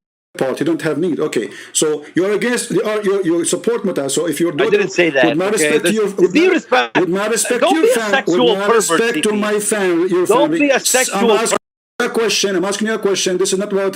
You see, the second it says mut'ah is Islam, not me. I'm not the one who practiced the mut'ah. It is you, and you are the one who said you support mut'ah. So if your daughter, with my respect to her, she come to you and she said, I want to do mut'ah with the boyfriend. Do you accept that? Listen, certain conditions have to be met. Do you accept that? If there's a contract, so so they sign contract. If he produced the mahr, there's no mahr in mut'ah. Old enough. There's no mahr. There is no mahr in mut'ah. It's a payment. It's a down payment for sex. There's no mahr. Don't lie. Do not have any objections to mut'ah because, and I'm a Sunni, and it's I'm telling you, because it's in the Quran. Go with Quran on this one. Okay, so what the mut'ah says, if they agree for a payment, and it's a preset time, correct? The man and the woman agree for how long they will have sex. So the man, he said to her, I want to have sex with you for 5 days. But I don't believe it's 3 days, this and that. No, it's like you are together. Hold on. Did you say you are traveling together? Did you say you don't believe in 3 days? Are you saying you don't agree with Muhammad? My friend, let me explain something. Don't explain to me. Don't explain to me. I want an answer. You just said you just say no. You are talking.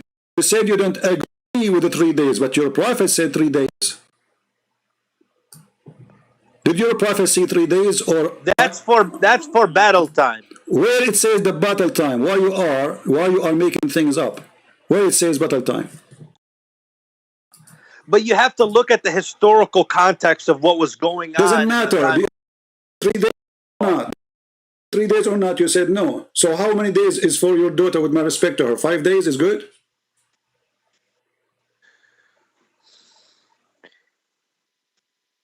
You don't set a date. You just have a... No, mut'ah is about... Mut'ah is not a mut'ah if you don't set a date. Mut'ah is about preset date. There's no divorce in mut'ah. In mut'ah, there's no divorce. So when the time is up, everyone go to his place. That's it. So they agree about how many days. Day 2, 3, 4, 5, whatever. And then when the day is up, let us say the women agree until next Friday. Friday come, there's no divorce. And the woman will not inherit the husband. It's just muta. Muta means pleasure. It's a sexual pleasure. So you are the one who spoke about morality in the West, and look how much you fail with your prophet in morality. Now, you are the one who mentioned to me that you saw a guy with the pink hair in the mall, and you said this is the decline of morality. Did your prophet made his hair pink?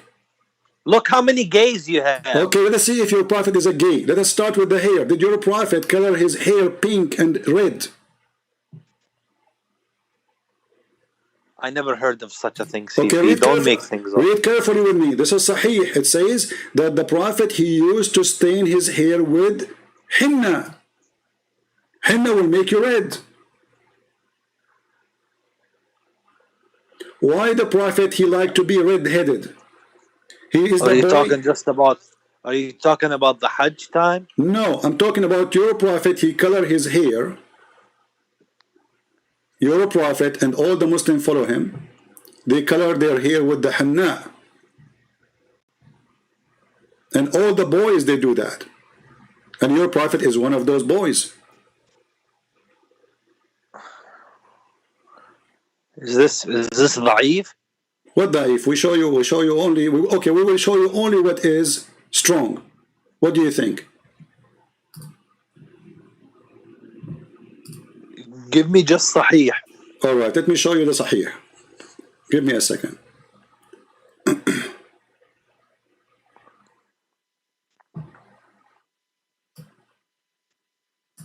Here we go.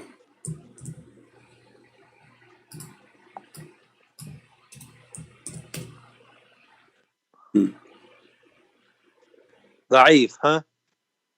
ضعيف. I saw it. Let us see which one we will show you. There's many, tons of them.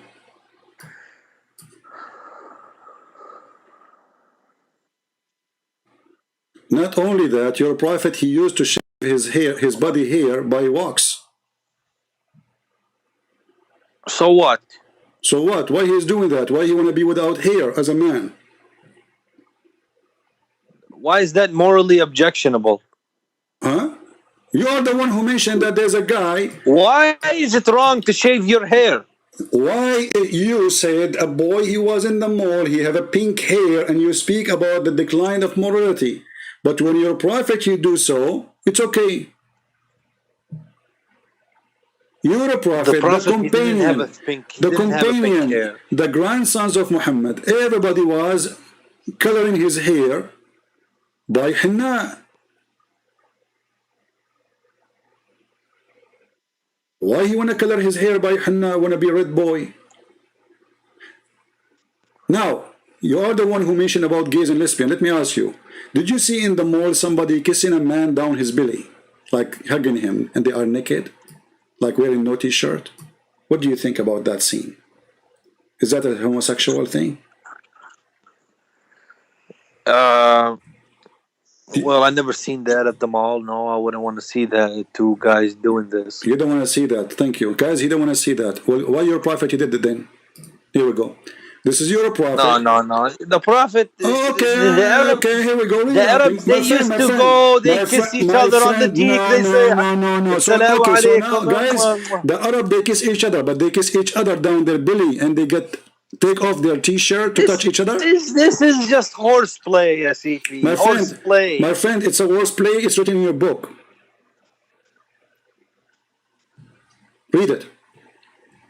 And you are the one who mentioned. You have two cousins. They play around. First of all, this is not the cousin of Muhammad. Secondly, I never saw two cousins. Yeah, I'm just saying, two friends. They joking around. The Arab, they kiss each other. We Arab, we don't do that. I agree that Arab men, they kiss Arab men in the cheek, but it doesn't mean they are gay. This is a tradition. I agree with you. But did the guy kiss him in the cheek? No. He did grab Muhammad and ask Muhammad to lift up his t-shirt. So we need to investigate the chain of narration. And then he kissed down his belly. He's kissing him where? He's not kissing him in the shoulder, not in the forehead, not in the cheek. Okay, my friend. He is kissing him down his belly. And look, you said we need to check the chain of narration. No problem. Here we go. It says Sahih in chain. Al-Albani. Usayd ibn Hudayr. Do you see? It says Sahih in chain. So the guy, he said to the Prophet, he said, the Prophet was tickling him, and then the guy said to him, this is fair. I have no t-shirt, but you have a t-shirt. So the Prophet, he left up his shirt. He said to him, you are wearing a shirt, but I am not. The Prophet, he raised his shirt, and then the man embraced him, and he began to kiss his side. Then he said, this is what I want. This is what I want. Sahih in chain. Chain. Yeah, you are the one who said we have to check the chain a second ago. You forgot? But you have to have a hard Sahih. Okay, let me ask you. You see, I'm willing to change everything just for your sake. And we will forget about all the stupid things you just said and you accuse me with. It turned to be it's you who practice it. Now, can you prove to me Islam to be from God? I'm not going to ask you a question. Choose a topic which can confirm Islam to be from God. Go ahead. Okay, so one of those topics is, you know, that Muhammad couldn't read, isn't it? He cannot?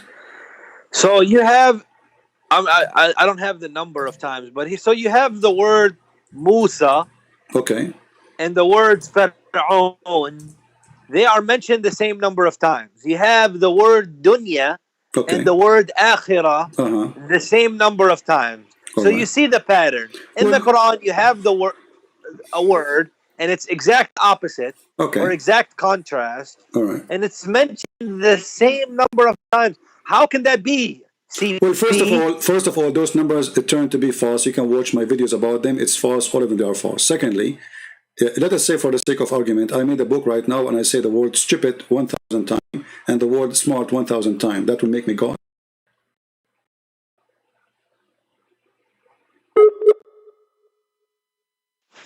Hello? Hello? Yes. Hello? I hear you. Hello? I hear you. Okay.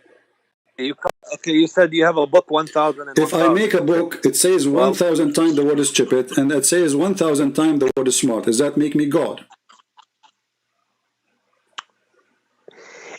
In the modern sense, no, because we have computerized systems. If I make a book, hold on. If I make a book right now says that the women have a sperm coming from their ribs, you can, you're continuing. We just showed you that the Quran says women have a sperm coming from their ribs. Does that make you the Quran, the author of the Quran, genius?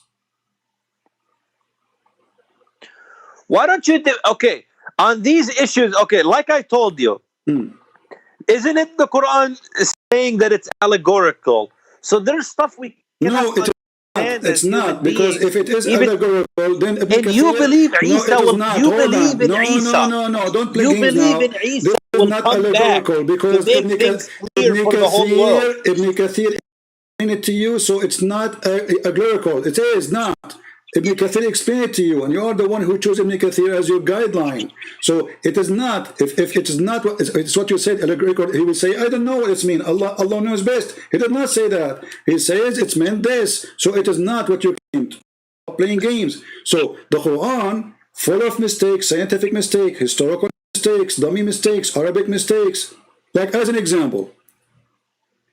If I asked you now a question about Arabic, do you know how to write Arabic, or you say to me, I do not know how to write Arabic? I know how to write Arabic. Okay.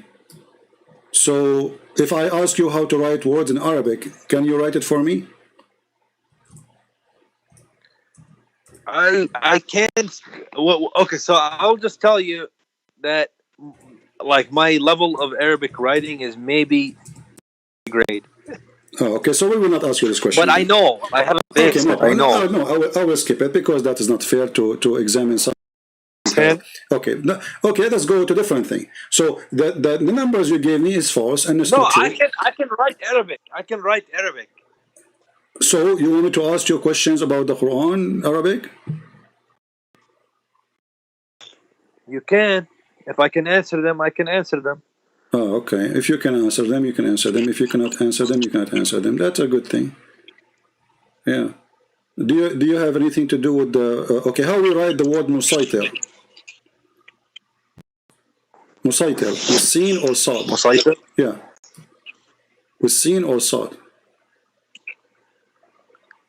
Sad. With sad. Are you sure? Here, I'm gonna write it. Did you like to search Google? I type it to you in the chat. Sin. This is sin. Okay. So guys, this is the correct way to write the word in Arabic. Musaitir. You missed the T here. It says ta. Fix it. Ta. It's not T. Ta. So musaitir with sin. You see the letter sin? This is letter sin. Thank you very much. So how does stupid Quran say musaitir with sad? Yes. So one time you said bisim and biism. Hold the on. simple answer to this, CP, is we have different spellings. We have English different language. No, my friend, this is wrong in Arabic. Nobody used such a language. Nobody. So what kind of God he switched the sin to sod? The word affect. Okay, did I ask you how the word affect.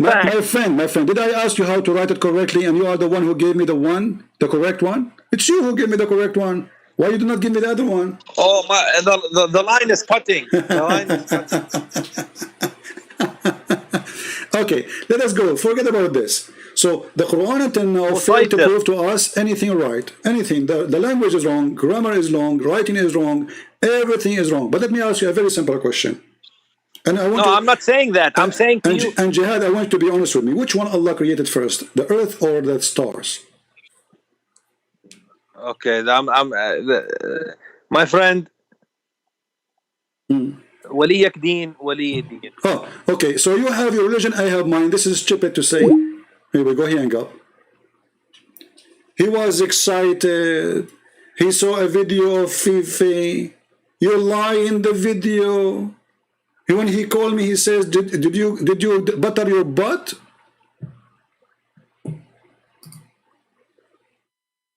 And now he hang up, defeated, with no mercy. In every single thing you said, defeat to Allah, defeat to Muhammad, defeat to the cult of Islam. Islam is the most stupid cult ever. They can win argument with you when you are ignorant, stupid. They are potatoes, and they will be smoked when they talk to someone like me.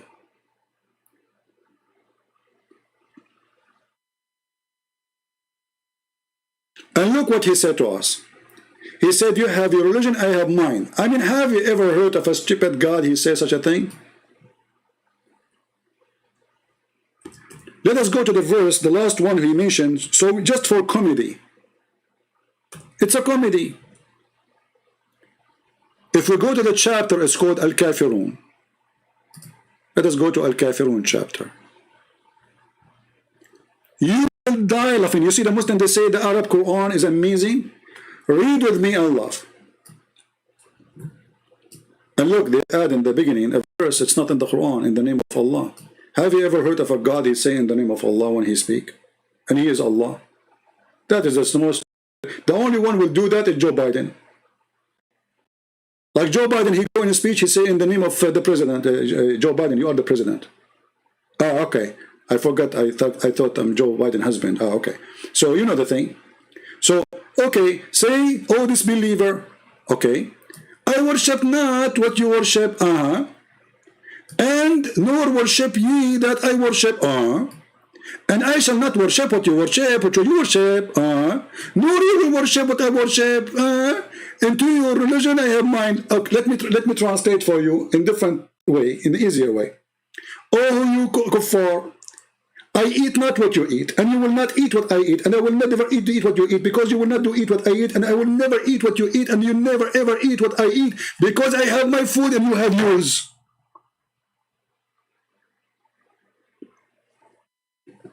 Additional to that, this verse proved to us that Muhammad is a fool, because he was speaking to the kuffar who later they became Muslims. And he said to them, you will not worship what I worship. Do you see it? This verse was given to the Arab people of Mecca who later they became Muslims. And Muhammad predicted that nor you will worship which I worship.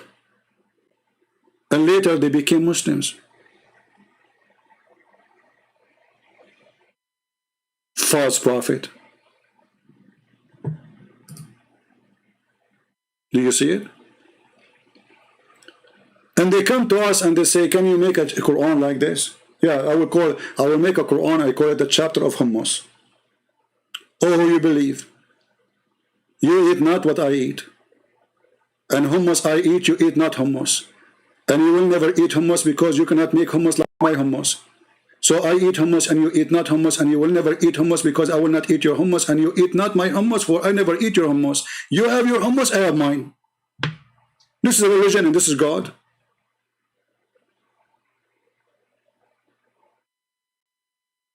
This is God talking. And God, he predicted that the Arab, they will not become a Muslim, and later all of them became Muslims. Nor will you worship that which I worship. False prophecy.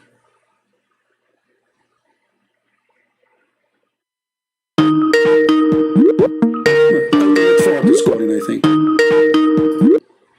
Hello? Meow. This guy, he became a cat. He became a cat, my friend. That explains why the biggest scholar of Islam who gave hadith about Muhammad, his name is the Abu Huraira, the father of the cats. Number one reporter of what Muhammad said is Abu Huraira, the father of the cats. And why he was called the father of the cats? Any Muslim can tell us?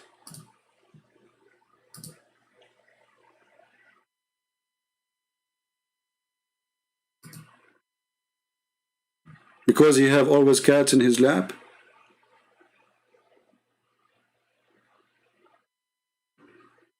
And the funny, Muhammad, he married Zainab bint Jahsh. Jahsh means donkey, Zainab the daughter of the donkey. And the last name of Muhammad is Kilab, which means dogs. Look at this zoo. The last name of Muhammad is dogs. The last name of his wife is donkey. And now we have a cat calling me and getting me busted. And the one who report the hadith of the Prophet, the father of the cats. And then we go in the Quran, we find the chapter of the elephant. And then the chapter of the spider. And then the chapter of the cow. My friend, it's a zoo. And by the way, I mean, Jihad, he left, but he can call me back. If hey, Jihad, take some vitamin, you will get stronger, my friend. Huh? And you can refute me, brother. Why the Muslims, they call the Quran the cow chapter? Do you know why? Science, brother, science. Look, even Zakir Naik, he said, all books put into test and they fail. Only the Quran never fail, brother. Only the Quran, brother. But today, if a religious book says in a very poetic fashion, the world is flat, will a mortal man believe? No. But natural, no. Because today is the age of science and technology. But the Quran says the earth is flat. This is why you Muslim, you have to pray in the direction of the Kaaba. And not only that, the Quran say clearly the earth is flat. So, hey brother, we have to put the books of God or those who claim to have God into test. Okay, you know what? I will put it for a test. We will talk about the flat earth after we finish about the cow. Why the Muslim, they call the cow chapter? Because, brother, there's a scientific thing happened there. A man was killed. The Jews, they came to Moses. They told him, we need to find who is the one who killed this person. Allah, he told Moses, go to the butcher store in Walmart and buy some beef. Some they say it was the tongue of the cow. Some they say the tail, some they say the penis. Depend in the interpretation. And then Allah told him to beat the dead guy with it.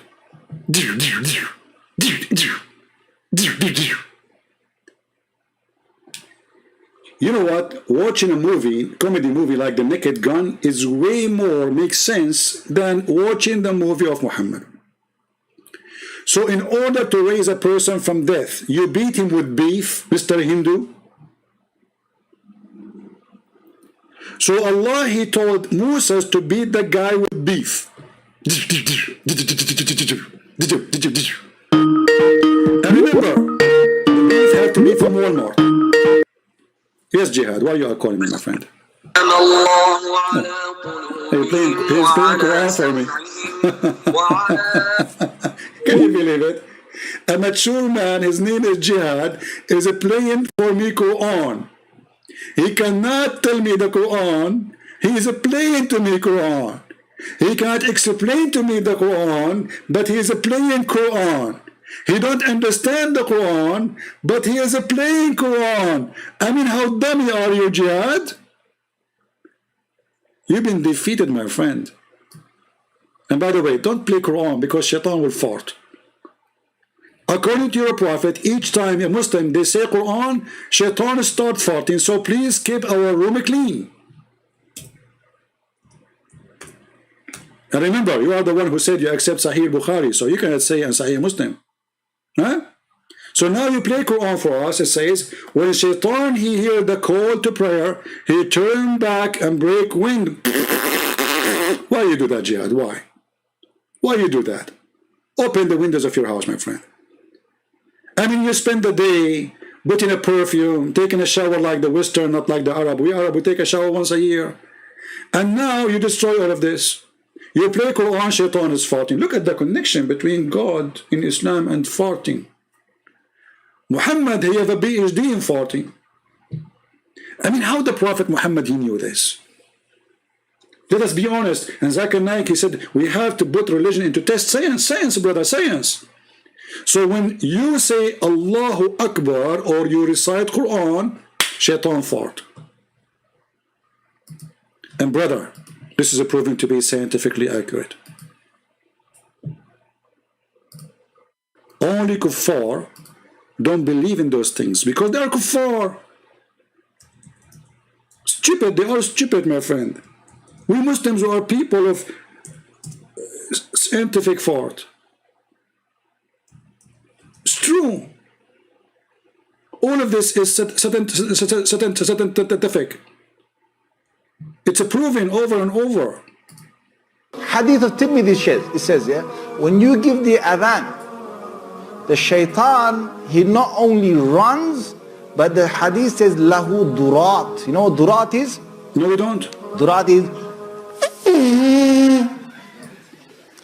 he runs, and as he's running, yeah, his fart comes out. Brother, I cannot have enough of this religion. It's amazing. Who knows this save a prophet of God?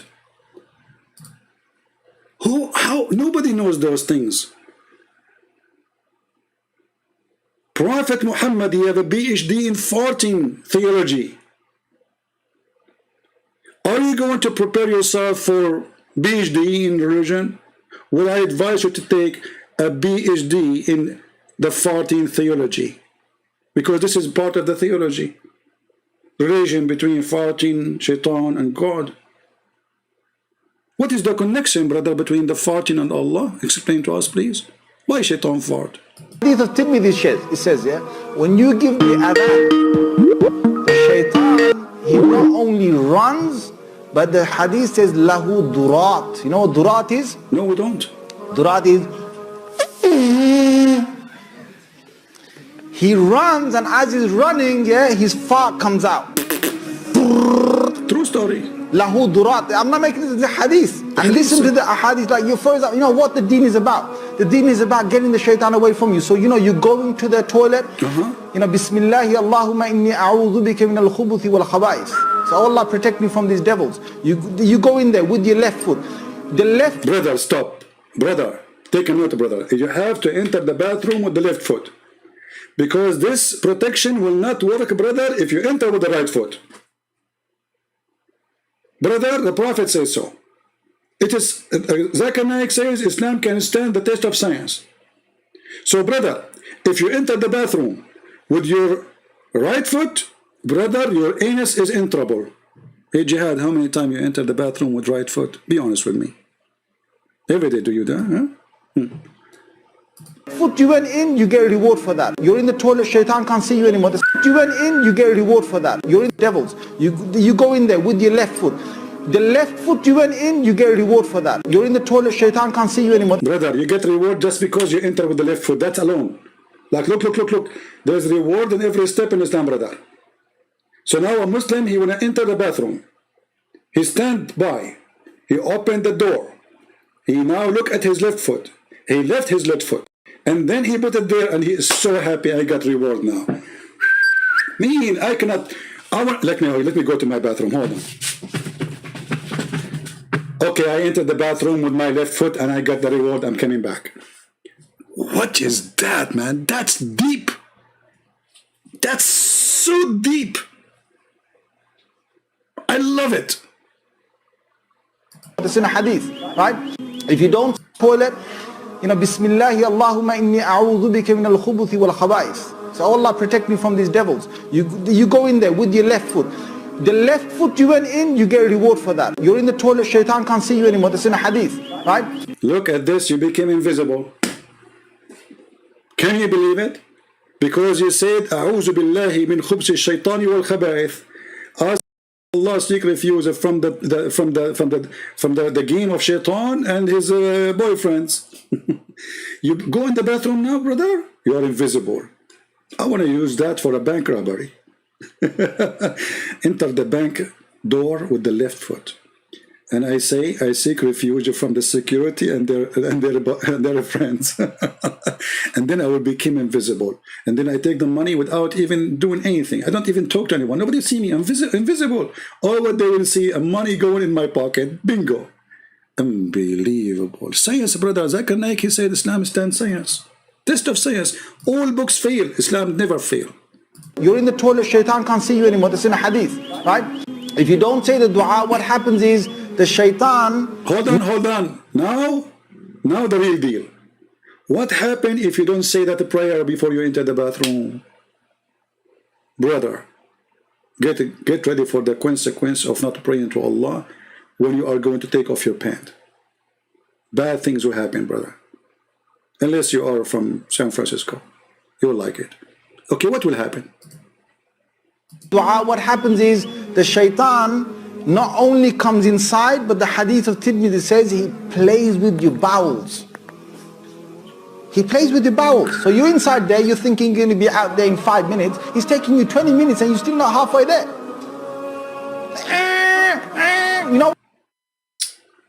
He played with your bowels. See what happened? See what happened, brothers and sisters, when you ignore the prayer of Allah Prophet. See what happened when you ignore the science of Islam. See what happened when you don't listen to Dr. Zakir Naik, who says the only religion stand the test of science is Islam. In poetic fashion, the world is flat. Will a mortal man believe? No. But natural, no. No. Because today is the age of science and technology. So if we put this test of science and technology to all the religious scriptures that we have today of the different religions of the world, all of them fail the test except the Quran. Except the Quran, brother.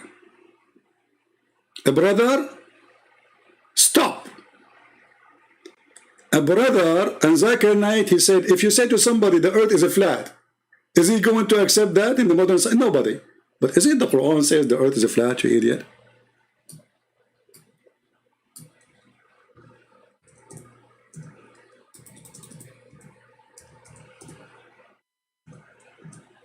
Is that your Quran?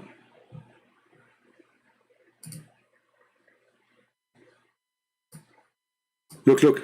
Allah, He made the earth wide expanse for you. Does it say that really? Or it says a flat carpet? Let us go and read the interpretation just to show you how they lie. Chapter 71, verse number 19.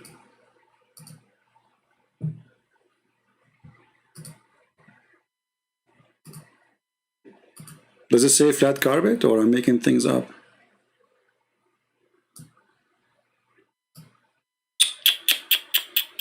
Look at this, look, look, look. And God has made the earth flat, open, expense for you. In the translation there, the word flat is gone. Isn't this why you Muslims, you pray in the direction of the Kaaba, and yet you live in Australia and in America?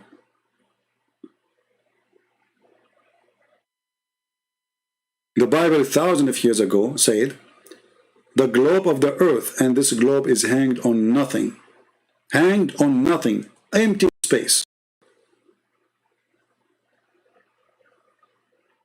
Actually, the silly Zakir Naik, he lied to people and he said that the Arabic brother, there's a word, the haha. And the haha, brother, means a shape of an egg.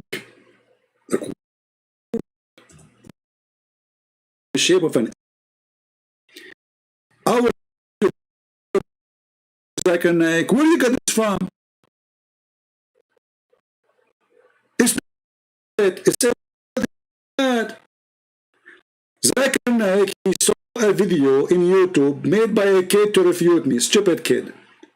And then stupid Zakir Naik, imagine he copied a video of 19 years old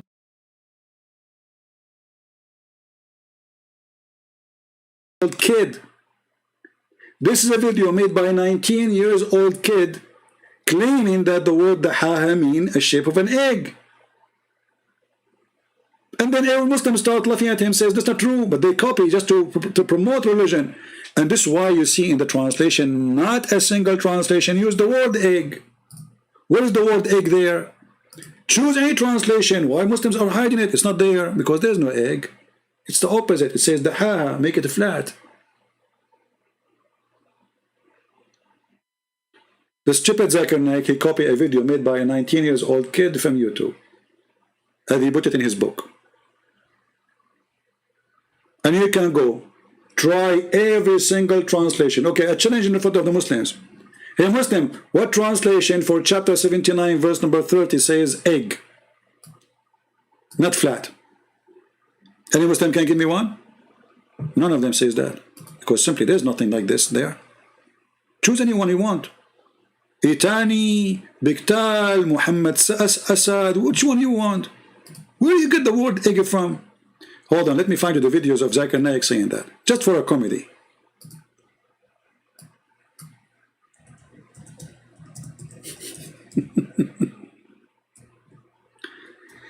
Oh boy.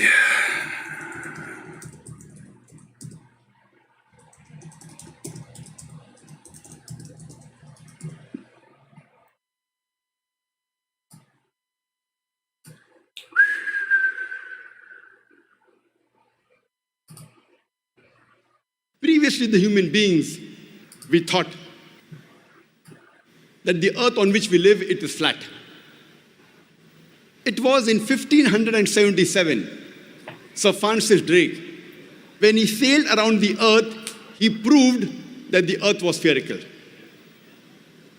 Quran mentions in Surah Luqman, chapter number 31, verse number 29, it is Allah subhanahu wa ta'ala who merges the night into day and merges the day into night. Alam tara anna Allaha yuliju layla fil nahari wa yuliju nahara fil layli. It is Allah subhanahu wa ta'ala who merges the night into the day and merges the day into the night. Merging is a gradual and slow process. The night slowly and gradually merges into the day, and the day slowly and gradually merges into the night.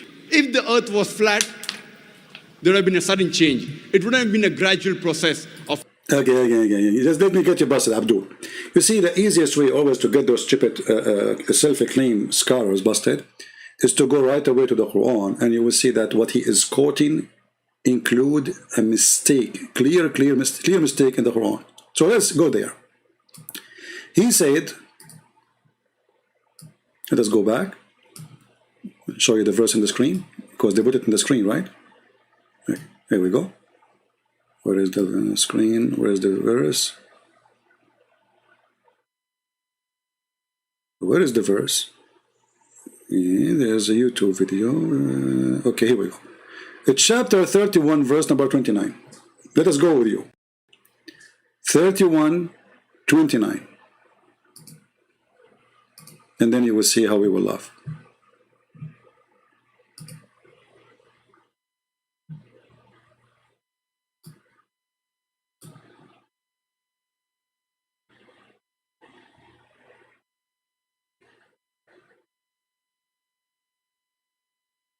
All right.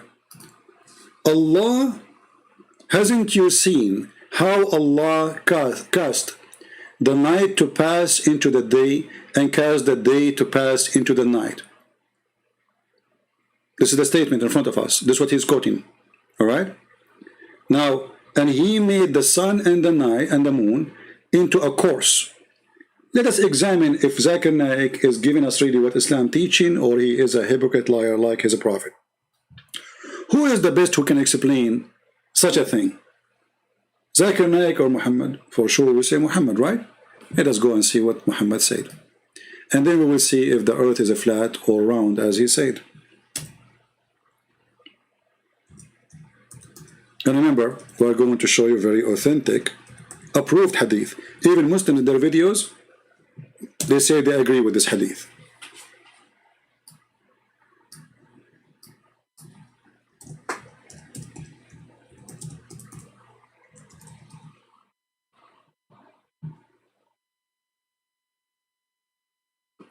First of all, the Prophet of Islam, he teach that the sun set in murky water, and this is explaining to what Muhammad he said in chapter 18 in the Quran, proving Muhammad to be a false prophet again, that the sun every night go and sit in a spring of boiling water.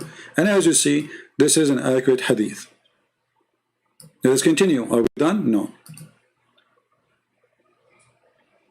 This is Sahih Bukhari, which is the top authentic source of Islam. I was with the Prophet in the mosque at the sunset. The Prophet says, "O Abu Dhar," Dhar means the father of the ants, "do you know where the sun set?" I replied, "Allah and his apostle know best." He said, "It goes and prostrate underneath Allah's throne." And that Allah statement, the sun runs into a fixed course for a term and decree. Chapter 36, verse number 38. So, according to Islam, very clear evidence that the sun is the one is moving every day from the east to the west, and the earth is fixed, and the earth is flat. This is why Muhammad in different hadith he said that Allah he come down every third part of the night.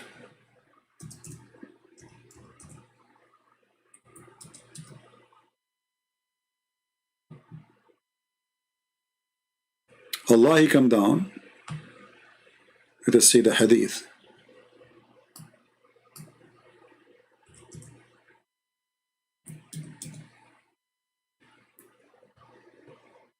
Allah come down every third part of the night, and he asked the people in the lowest heaven, "Who is asking me?" If Muhammad he knew, and if the Quran mentioned that the earth is not flat, then there's no third part of the night where the Lord he can come. That again is proving Muhammad to be a false prophet. In the top of that, the sun goes every day from the east to the west until Allah he forbid the sun to come from where it's coming from, which means to go back to the to go back and rise from the east. He will ask the sun to go back where it's coming from.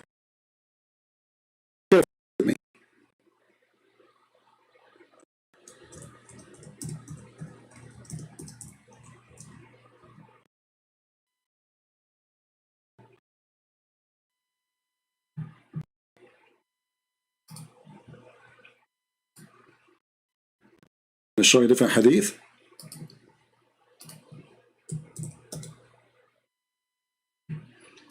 This is Sahih Bukhari again. It says that the sun goes every day, and we showed you this one already. But here you will notice here in the hadith, it says that the sun goes every day in its course, and the course of the sun is what? Is moving from the east to the west every day, as you see. Muhammad was talking about sun time set. Where the sun set, I do not know. He said it goes and prostrates itself under the throne of Allah, i.e. travel. So Muhammad make it clear that the sun travel every day from the east to the west. So this is number one proof that Zakir Naik is a fraud. And he's lying to us about what Islam teaches. And then the sun, after it goes, not the earth is going, the sun is going from the east to the west, prostrate itself under the throne, and then Allah will give it permission to rise again. So the sun went down. Where? Under the throne. All right. And then it's permitted then, and the time will come when it's about to prostrate itself, like the sun will keep doing this every day, until one day the sun come to prostrate, and Allah will not accept the prostration of the sun. Then he will order the sun to go back where it's coming from. He will not give it permission to go in the course, the normal course. So then it says it will not be permitted to go in the course, and then it will be ordered to return whence it has came or come. So it will rise from the west. You see it? So if you ask yourself, Zakir Naik, a person who memorized everything, hadith, authentic, or he never? For sure he did. So why he is lying? Because Islam is based in deception. As somebody said, Islam without lies dies. Islam without lies, Islam dies. Right? Well, what metaphorical? No, this is okay. Who is okay? You see, when somebody says this is metaphorical, and actually, you know, and I saw the video when he made the apostate prophet. He said, "I agree with this hadith," and he did not say it's a metaphorical. He said this is true, and even he made a cartoon to explain to you. So no, he did not say it's a metaphorical, unless he made a new video biting his tongue again. So listen carefully. Muhammad talking about the sunset time. How that can be metaphorical? Do you know where the sun set? This is not people talking, giving a parable. He says, do you know where the sun set? Read carefully. Do you know where the sun goes actually? Not only set, goes. How that can be metaphorical? I replied, Allah and His Apostle know best. This is happening in the time of the sunset. So they are talking about we speak. He said it goes, i.e. travel. So how that can be metaphorical? Anything is embarrassment to Islam. Muslims, they try to make it metaphorical. But isn't it clear? Isn't it obvious? You see how they lie? When Muhammad, he said the sun set in a murky water, is that metaphorical? Everything Islam, then it's metaphorical. That's it. Anything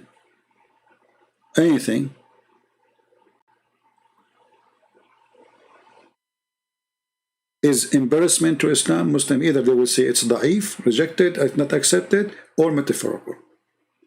And the example today, we have you, this guy, Jihad, who called me, and he was defeated and his God. And we made them a flat carpet.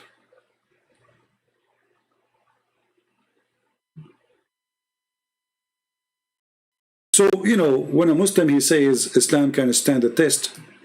Actually, I wanted to talk about a comment in the comment section, a Muslim he posted. You know, the Muslim, they have like supposedly they are people of logic, you know, Muslim people are logic. I mean, they have God, you believe in him, he give you penis. Obviously logical, you know. Penis endless, and you have a lot of sex. That's logical. And your orgasm will be 70 years. That's very logical. So a Muslim, he posted a comment. His name is Yuki. He said, you ask the Christians, who is God? They said Jesus. Who was in the grave? Jesus. Who resurrected Jesus? I mean, those conversations are very funny. Abdul is a bit idiot. The one who resurrected Jesus is Jesus. Jesus said, you can destroy this temple and I will build it in 3 days. And the 3 days here is symbolic for him, the Father, the Holy Spirit. And Jesus said, before Abraham I am. Which means the existence of Jesus have nothing to do with the existence of the flesh. Jesus by the flesh, he's born in a day and a time. But Christ, the Lord, is always there. This is why Jesus said, before Abraham, I am. The Jews, they said to him, how you can be before Abraham? You are not even 50, 40 years old. How you can say such a thing? He said to them, truly I say to you, that even Abraham, he saw my day and he rejoiced for it. So when Muslims, they try to make a funny conversation, we laugh at you. Who is Allah, brother? He is the God. Who is the best of the creators? Allah. How many creators you have? Only Allah. But He is Allah, the best of the creators. Who is Jesus, brother? He is the Prophet Isa. Who is his mother Mary? Who is his father? The gift. Isn't it everyone is born have a father?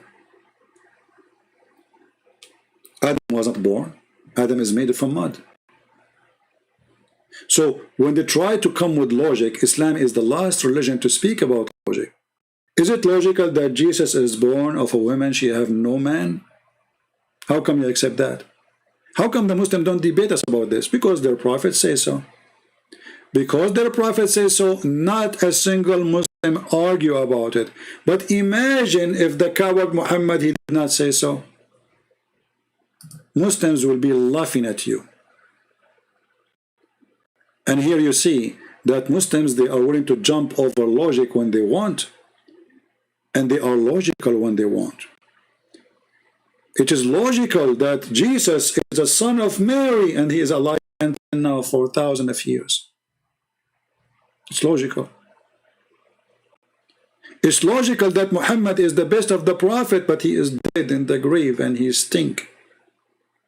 قَدْ رَبَى بَطْنَهُ. The Muslim did not bury him. He thought he is the same as Jesus. He will not stink. He will come back. He said to them, we are the prophet promised by Allah that our body will not decay. So the poor Muhammadan, they did not bury him for 3 days.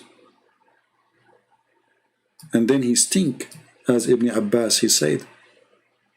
As the hadith of the Muslim says, as their book says, قَدْ رَبَى بَطْنَهُ. His belly stink and full of fart. قَدْ انثنى خُنْصُرُهُ. And his fingers are collapsing. And his nails became blue. You know, Mecca is very hot. 50, 55 degrees during daytime. There's no air conditions. 3 days you did not bury a man. What will happen to him? They believed him. And then when he stink, they buried him with his clothes, because they can't even wash him no more. The Muslims, they say, oh, a prophet, we should not wash him because he's holy. But he stink, how he's holy? And why Allah, he made him little stink? And how Muhammad, he says, our body will not decay, and then we find that his body decay.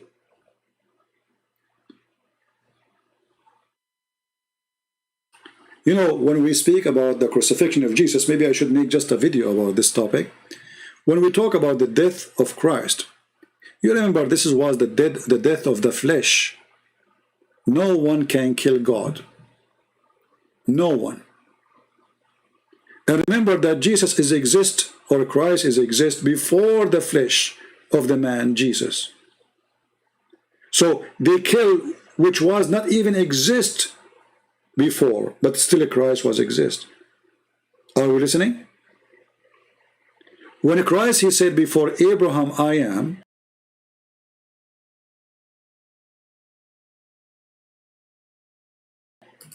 he is speaking about his existence before he became a flesh.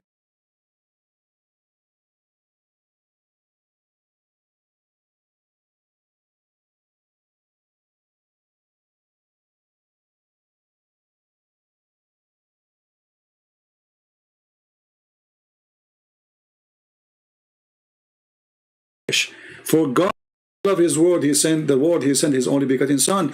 And God, he humbled himself. He took a flesh of a man. He humbled himself. So the flesh of Jesus is the humble God who was exist before became a flesh. The Muslim, they lie, they say Christian believe that your God killed. Our God existence have nothing to do with the flesh. Is a humble image of the glorious God. So they killed the flesh of Jesus, but nobody can kill God. And you will see Jesus when he speak about himself, and he say to the Jews,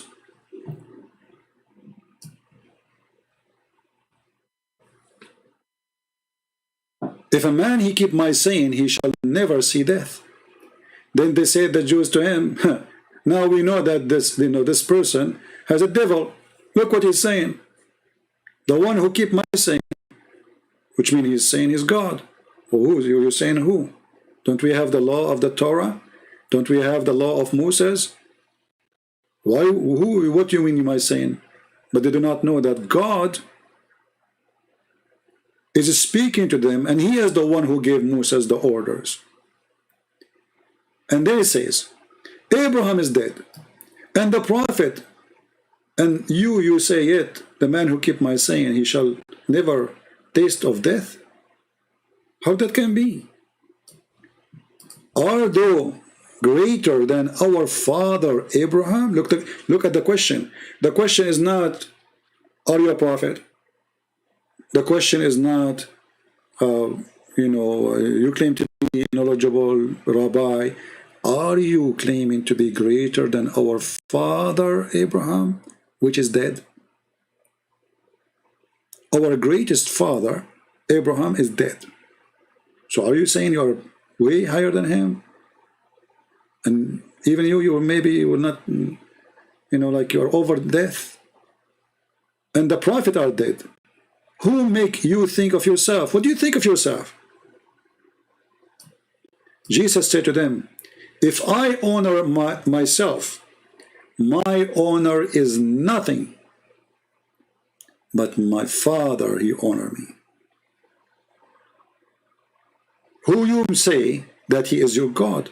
So Jesus just told them that your God is my Father.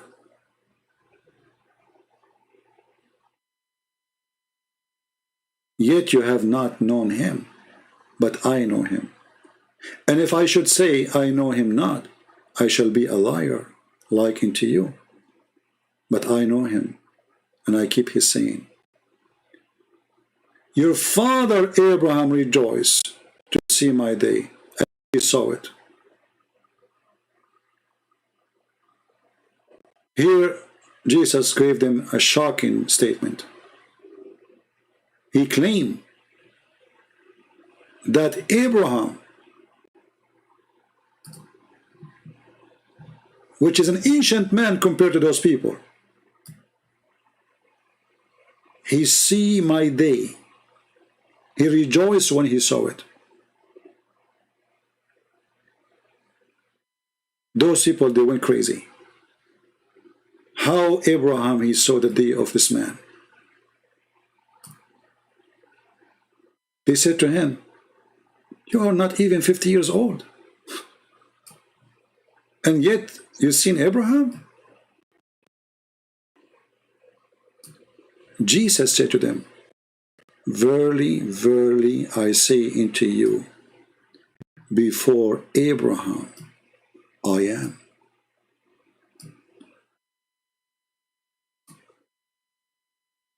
And a silly Abdul will say to you where Jesus says, I'm God. Do you see the word I am? This is Yahweh, Yahweh. This is how God, he says to Moses, how I call you, what I will say. He said to them, tell them I am who I am. So Jesus saying to them that Abraham, he saw my day. Abraham, he spoke to me. Abraham, he rejoiced to have my day. Before Abraham, I am God. And then they took stones to kill him. Why? Because he just said he's God. And then they say to you, where Jesus says, I am God, worship me. He just said, Abraham, he worshipped me. Abraham, he saw my day. Abraham, he rejoiced from my day. I am before Abraham. Jesus, he confirmed that his existence is not the day he was born of a woman. His name is Mary. Have nothing to do with that date. That is the day he came as a man.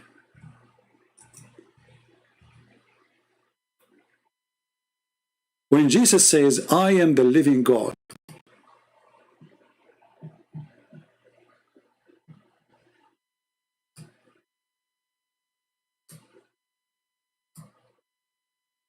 you see, most of the translation, because they are giving you an English translation.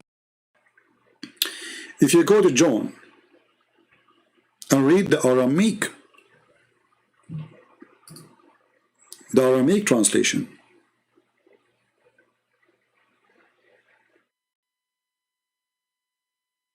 Adam saying, it doesn't say I am God, it says I am. And my friend, that's because of your ignorance. Because this is how the God of the Christians, he presents himself by saying I am. I just told you that Musa said to God,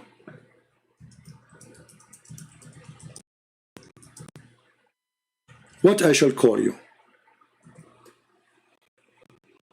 Huh? What he said? He said, I am. So you cannot see it because of your ignorance.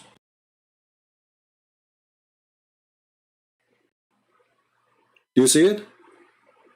What I will shall tell you, okay, I will go to my people, tell them that God spoke to me. What I will tell them, what's your name? Who are you? He said, I am who I am. This is how God, he presents himself. Now, some Christians, they consider this as a name. It is not really a name. But when you hear it in a foreign language, it sounds like a name. But this is how God in the Bible presents himself. I am. No name can describe God. And no name can show his glory. This is why you see all the scriptures never really give a name to our Lord. Because there's no name can describe him. And no name fit with him. And if he's the only one, why he need even a name? All what we have in the Bible is titles. If you go and read in the Aramaic version, translation, you will see, and then Yeshua spoke again to them and said, I am the living God, the light of the world. You know what? If I say to the, for the sake of argument, that this sentence is not here,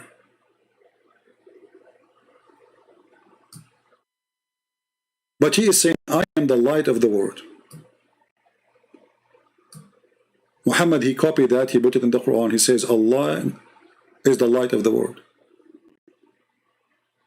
Muhammad, he hijacked the titles of Jesus, claiming that his God is the light of the world. Who is the light of the world? A messenger or God? When people, they follow a messenger or they follow God? They follow God. Whoever follows me shall not walk in darkness, but shall find the light of life.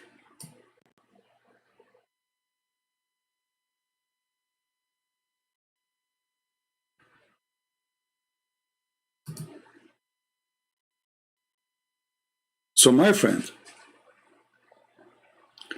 Jesus, he confirmed over and over who is he.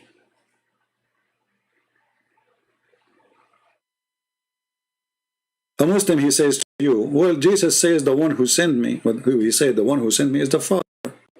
We Christians believe in Trinity, Father, the Son, the Holy Spirit. What's the problem?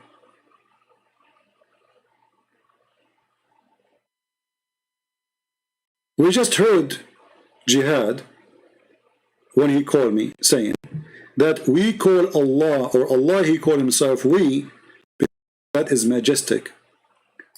So the Muslims agree that it is more nice if God is more than one. And Allah is desperate to the point he is seeking to be many by saying we.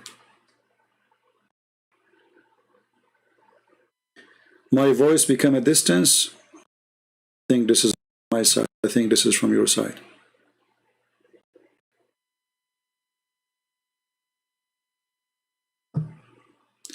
You know, there's things obvious in the Bible. It says clearly that Jesus saying, I'm God. As an example, when Jesus said, not only many times I am the living God, when he says, I am from above.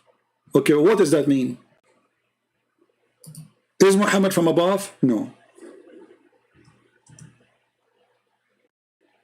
Is Abraham from above? No. Is Moses from above? No. Jesus, not only he said to them, I am from above, he said to them, you are from below. Jesus, he confirmed that all mankind, they are from below. He is from above, and he is not of this world.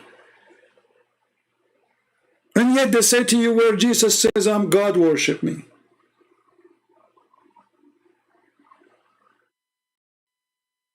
How clear it can be more than this. You are from beneath. And remember, Jesus speak to them. He is in the earth. He was not talking then when he was in heaven. He's speaking standing in the same land they are standing on. You are from beneath, I am from above. You are of this world, I am not of this world. How we can explain such a thing? Look how powerful this statement.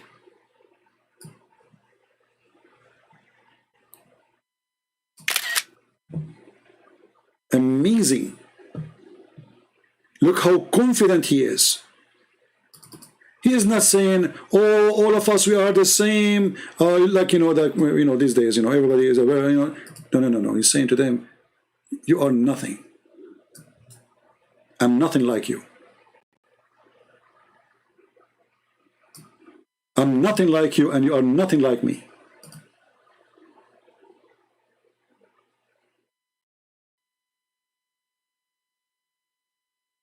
That is the word of my Lord, glorious Messiah.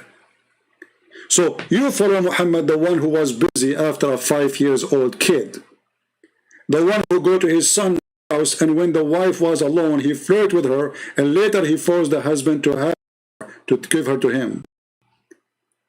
The criminal, the gang, the child molester, the rapist, the thief. How in the world you follow someone like Muhammad? How dare you? So I say to my brothers and sisters in Christ, I am the sinner man saying to you, our sin is great. Our sin actually should not be forgiven. But his glory and his love, making things possible. Not because we deserve it, but because he loves us. For the first time, God, he said, those are my children's, not slaves. He considers us as children's. That is a true love. This is why when they asked Jesus how to pray, he said, say this, or like this. Our Father. Our Father. Look how much loving this word is. Our God, he cares for us. He is our Father. Their God, he is collecting slaves, for he is the devil. There's a huge difference between God who wants slaves and God, he consider you a child, he care for you.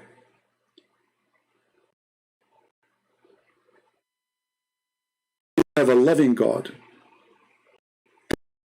a collector God.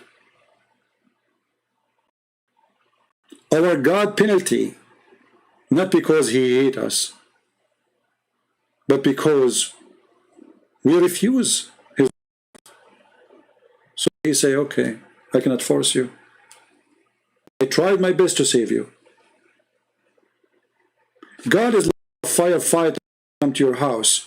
He see a fire and smoke coming from your roof, and he say, listen, come with me, I can save you. Fire is going to burn you. You say, no, get out of here. It was your choice. The atheists, they say to you, well, what kind of God, if you don't accept him, he will burn you? Why not? He warned you. He called you many times. He called you every day. He spoke to you. He sent even his only begotten son to knock at your door and say, come out. And you reject, so why you complain?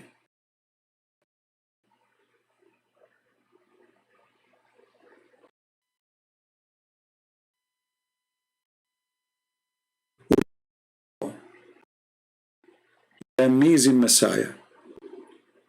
They follow a prophet who received the prayer of God when he was doing poo-poo. And not only he received it when he was doing poo-poo, he received it and he ran before he received it. Until somebody told him, why you run? Wait, see, and why the guy, who is talking to you? How that can be from God? A God who is sending his revelation to his prophet when the prophet is poo-poo. And the prophet who ran when he heard the revelation. And then a guy, he is supposedly the cousin of the cousin of the cousin of the neighbor. He says to him, why you don't wait and see what Allah want to say to you? Or what this voice is about. So whenever the prophet, he goes out to do poo-poo, he hear the voice saying, oh Muhammad, he flee. Can you believe it? He flee.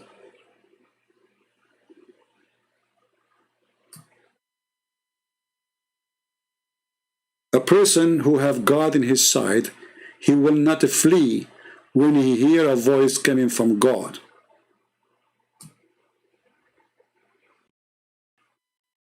Mary was a woman. She did not flee when the angel, and the same angel came to Muhammad, supposedly came to her. Did she flee?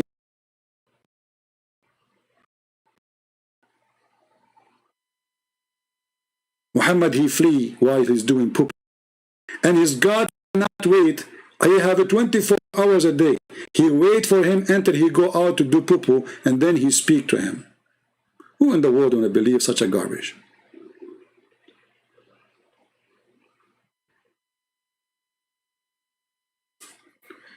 So I want to say to you guys, thank you very much for being here. Don't forget to download my videos. As you know, I don't keep my videos on my channel. Some of you says, where's your video? The previous ones, I don't keep them. YouTube. I'm one-man army. People think I have assistants, etc. I do my work alone. So the only way for you to keep my videos alive is to download my videos, repost it in different channel. You can cut them pieces like the guy who called me. Give it a name, give it a different title, whatever you want, based on the topic happened in the debate. So your help is needed, but the help is not for me. I do not need your help.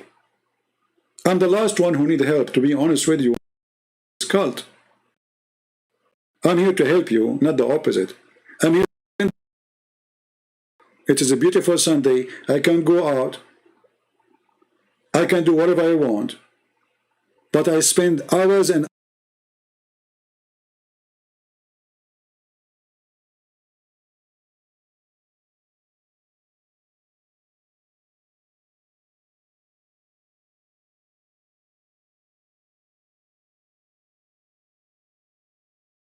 hours from my own day, repeating the same garbage for years after years. Not because I love it, but because I love to save you and save your kids from the deception.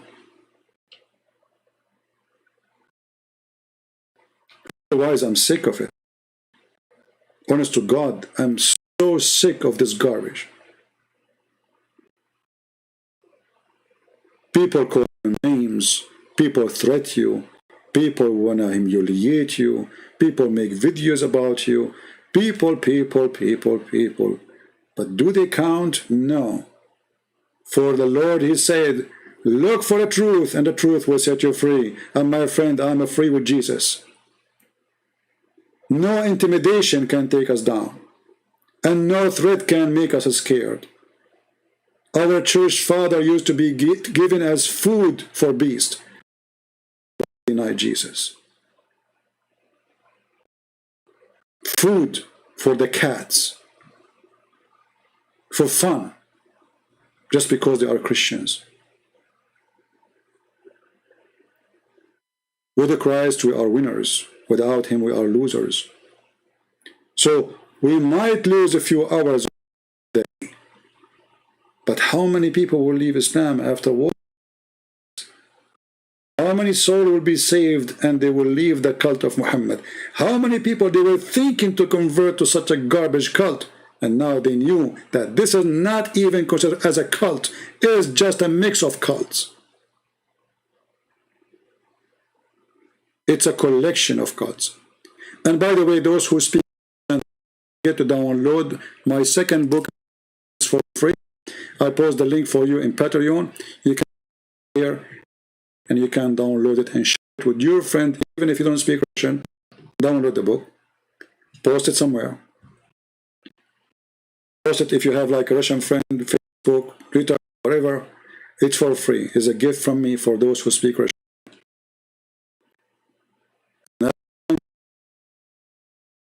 The Lord, he provide me. I will give for free as much as I can. So I want to say thank you for all those who support us, and those who stand with us by downloading, by adding subtitles to the videos, by donation, by everything you do. For the Lord, he said, walk and I will walk with you. Our Lord, he loves people who work, not who. People who pray only, they are not decent Christians. Because the tree shall bear fruits.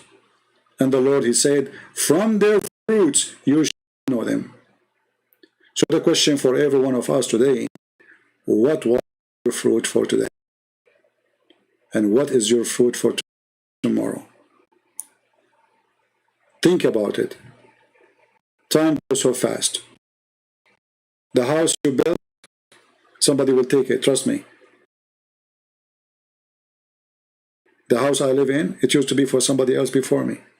And somebody else will take the house I am.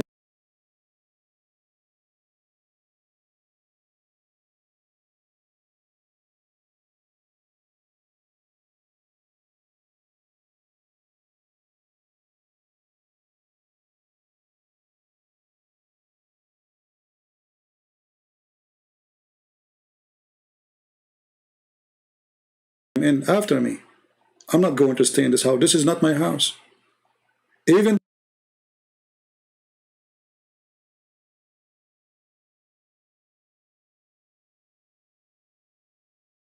the grave is not my grave. I don't own it. You will not own an inch in this earth. You own nothing. So spend your life to collect.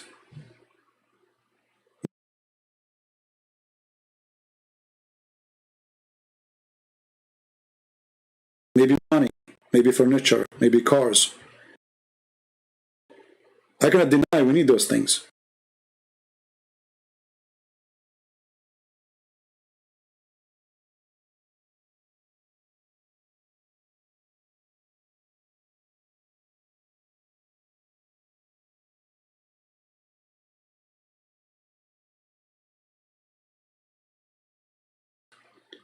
But the biggest question is what you do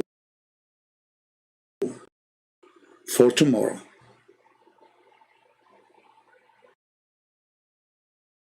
Time will come and you will face the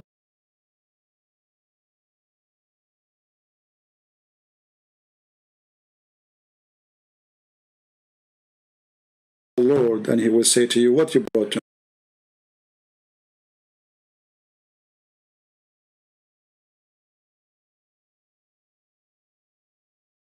me?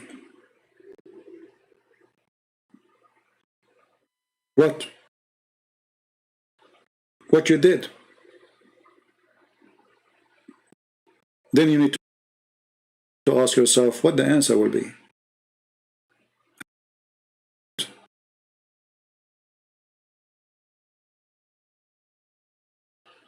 Nice cars, successful business.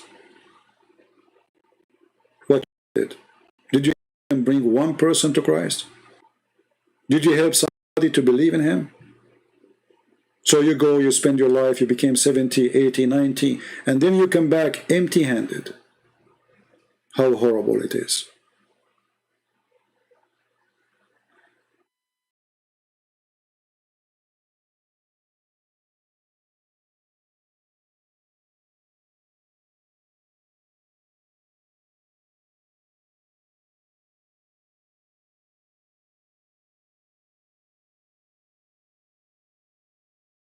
So I say to you, my friend, do your best. Be a servant with love to the Lord. He don't want slaves, as you know. We said that already. He wants people who love to serve. The Lord himself, he washed the feet of the disciples. If you did wash this himself, to give us an example, never be proud. Always be humble. The master is the not the opposite. So those who serve, they will be called masters. And those who wash feet, they will be respected. And those who serve the Lord from their heart will gain.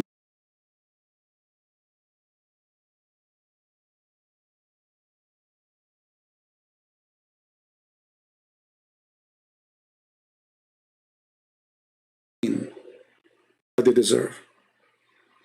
From their fruits you shall know them. One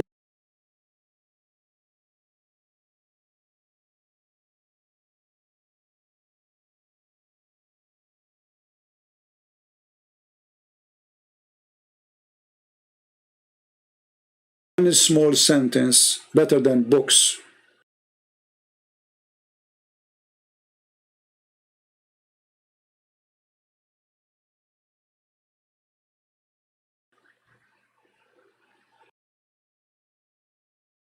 People say things. Dress nice.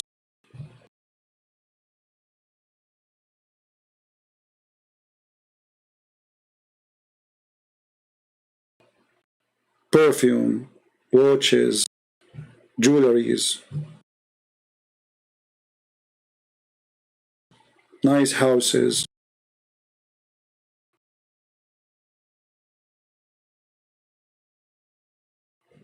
There's one way. From their fruits you shall know them.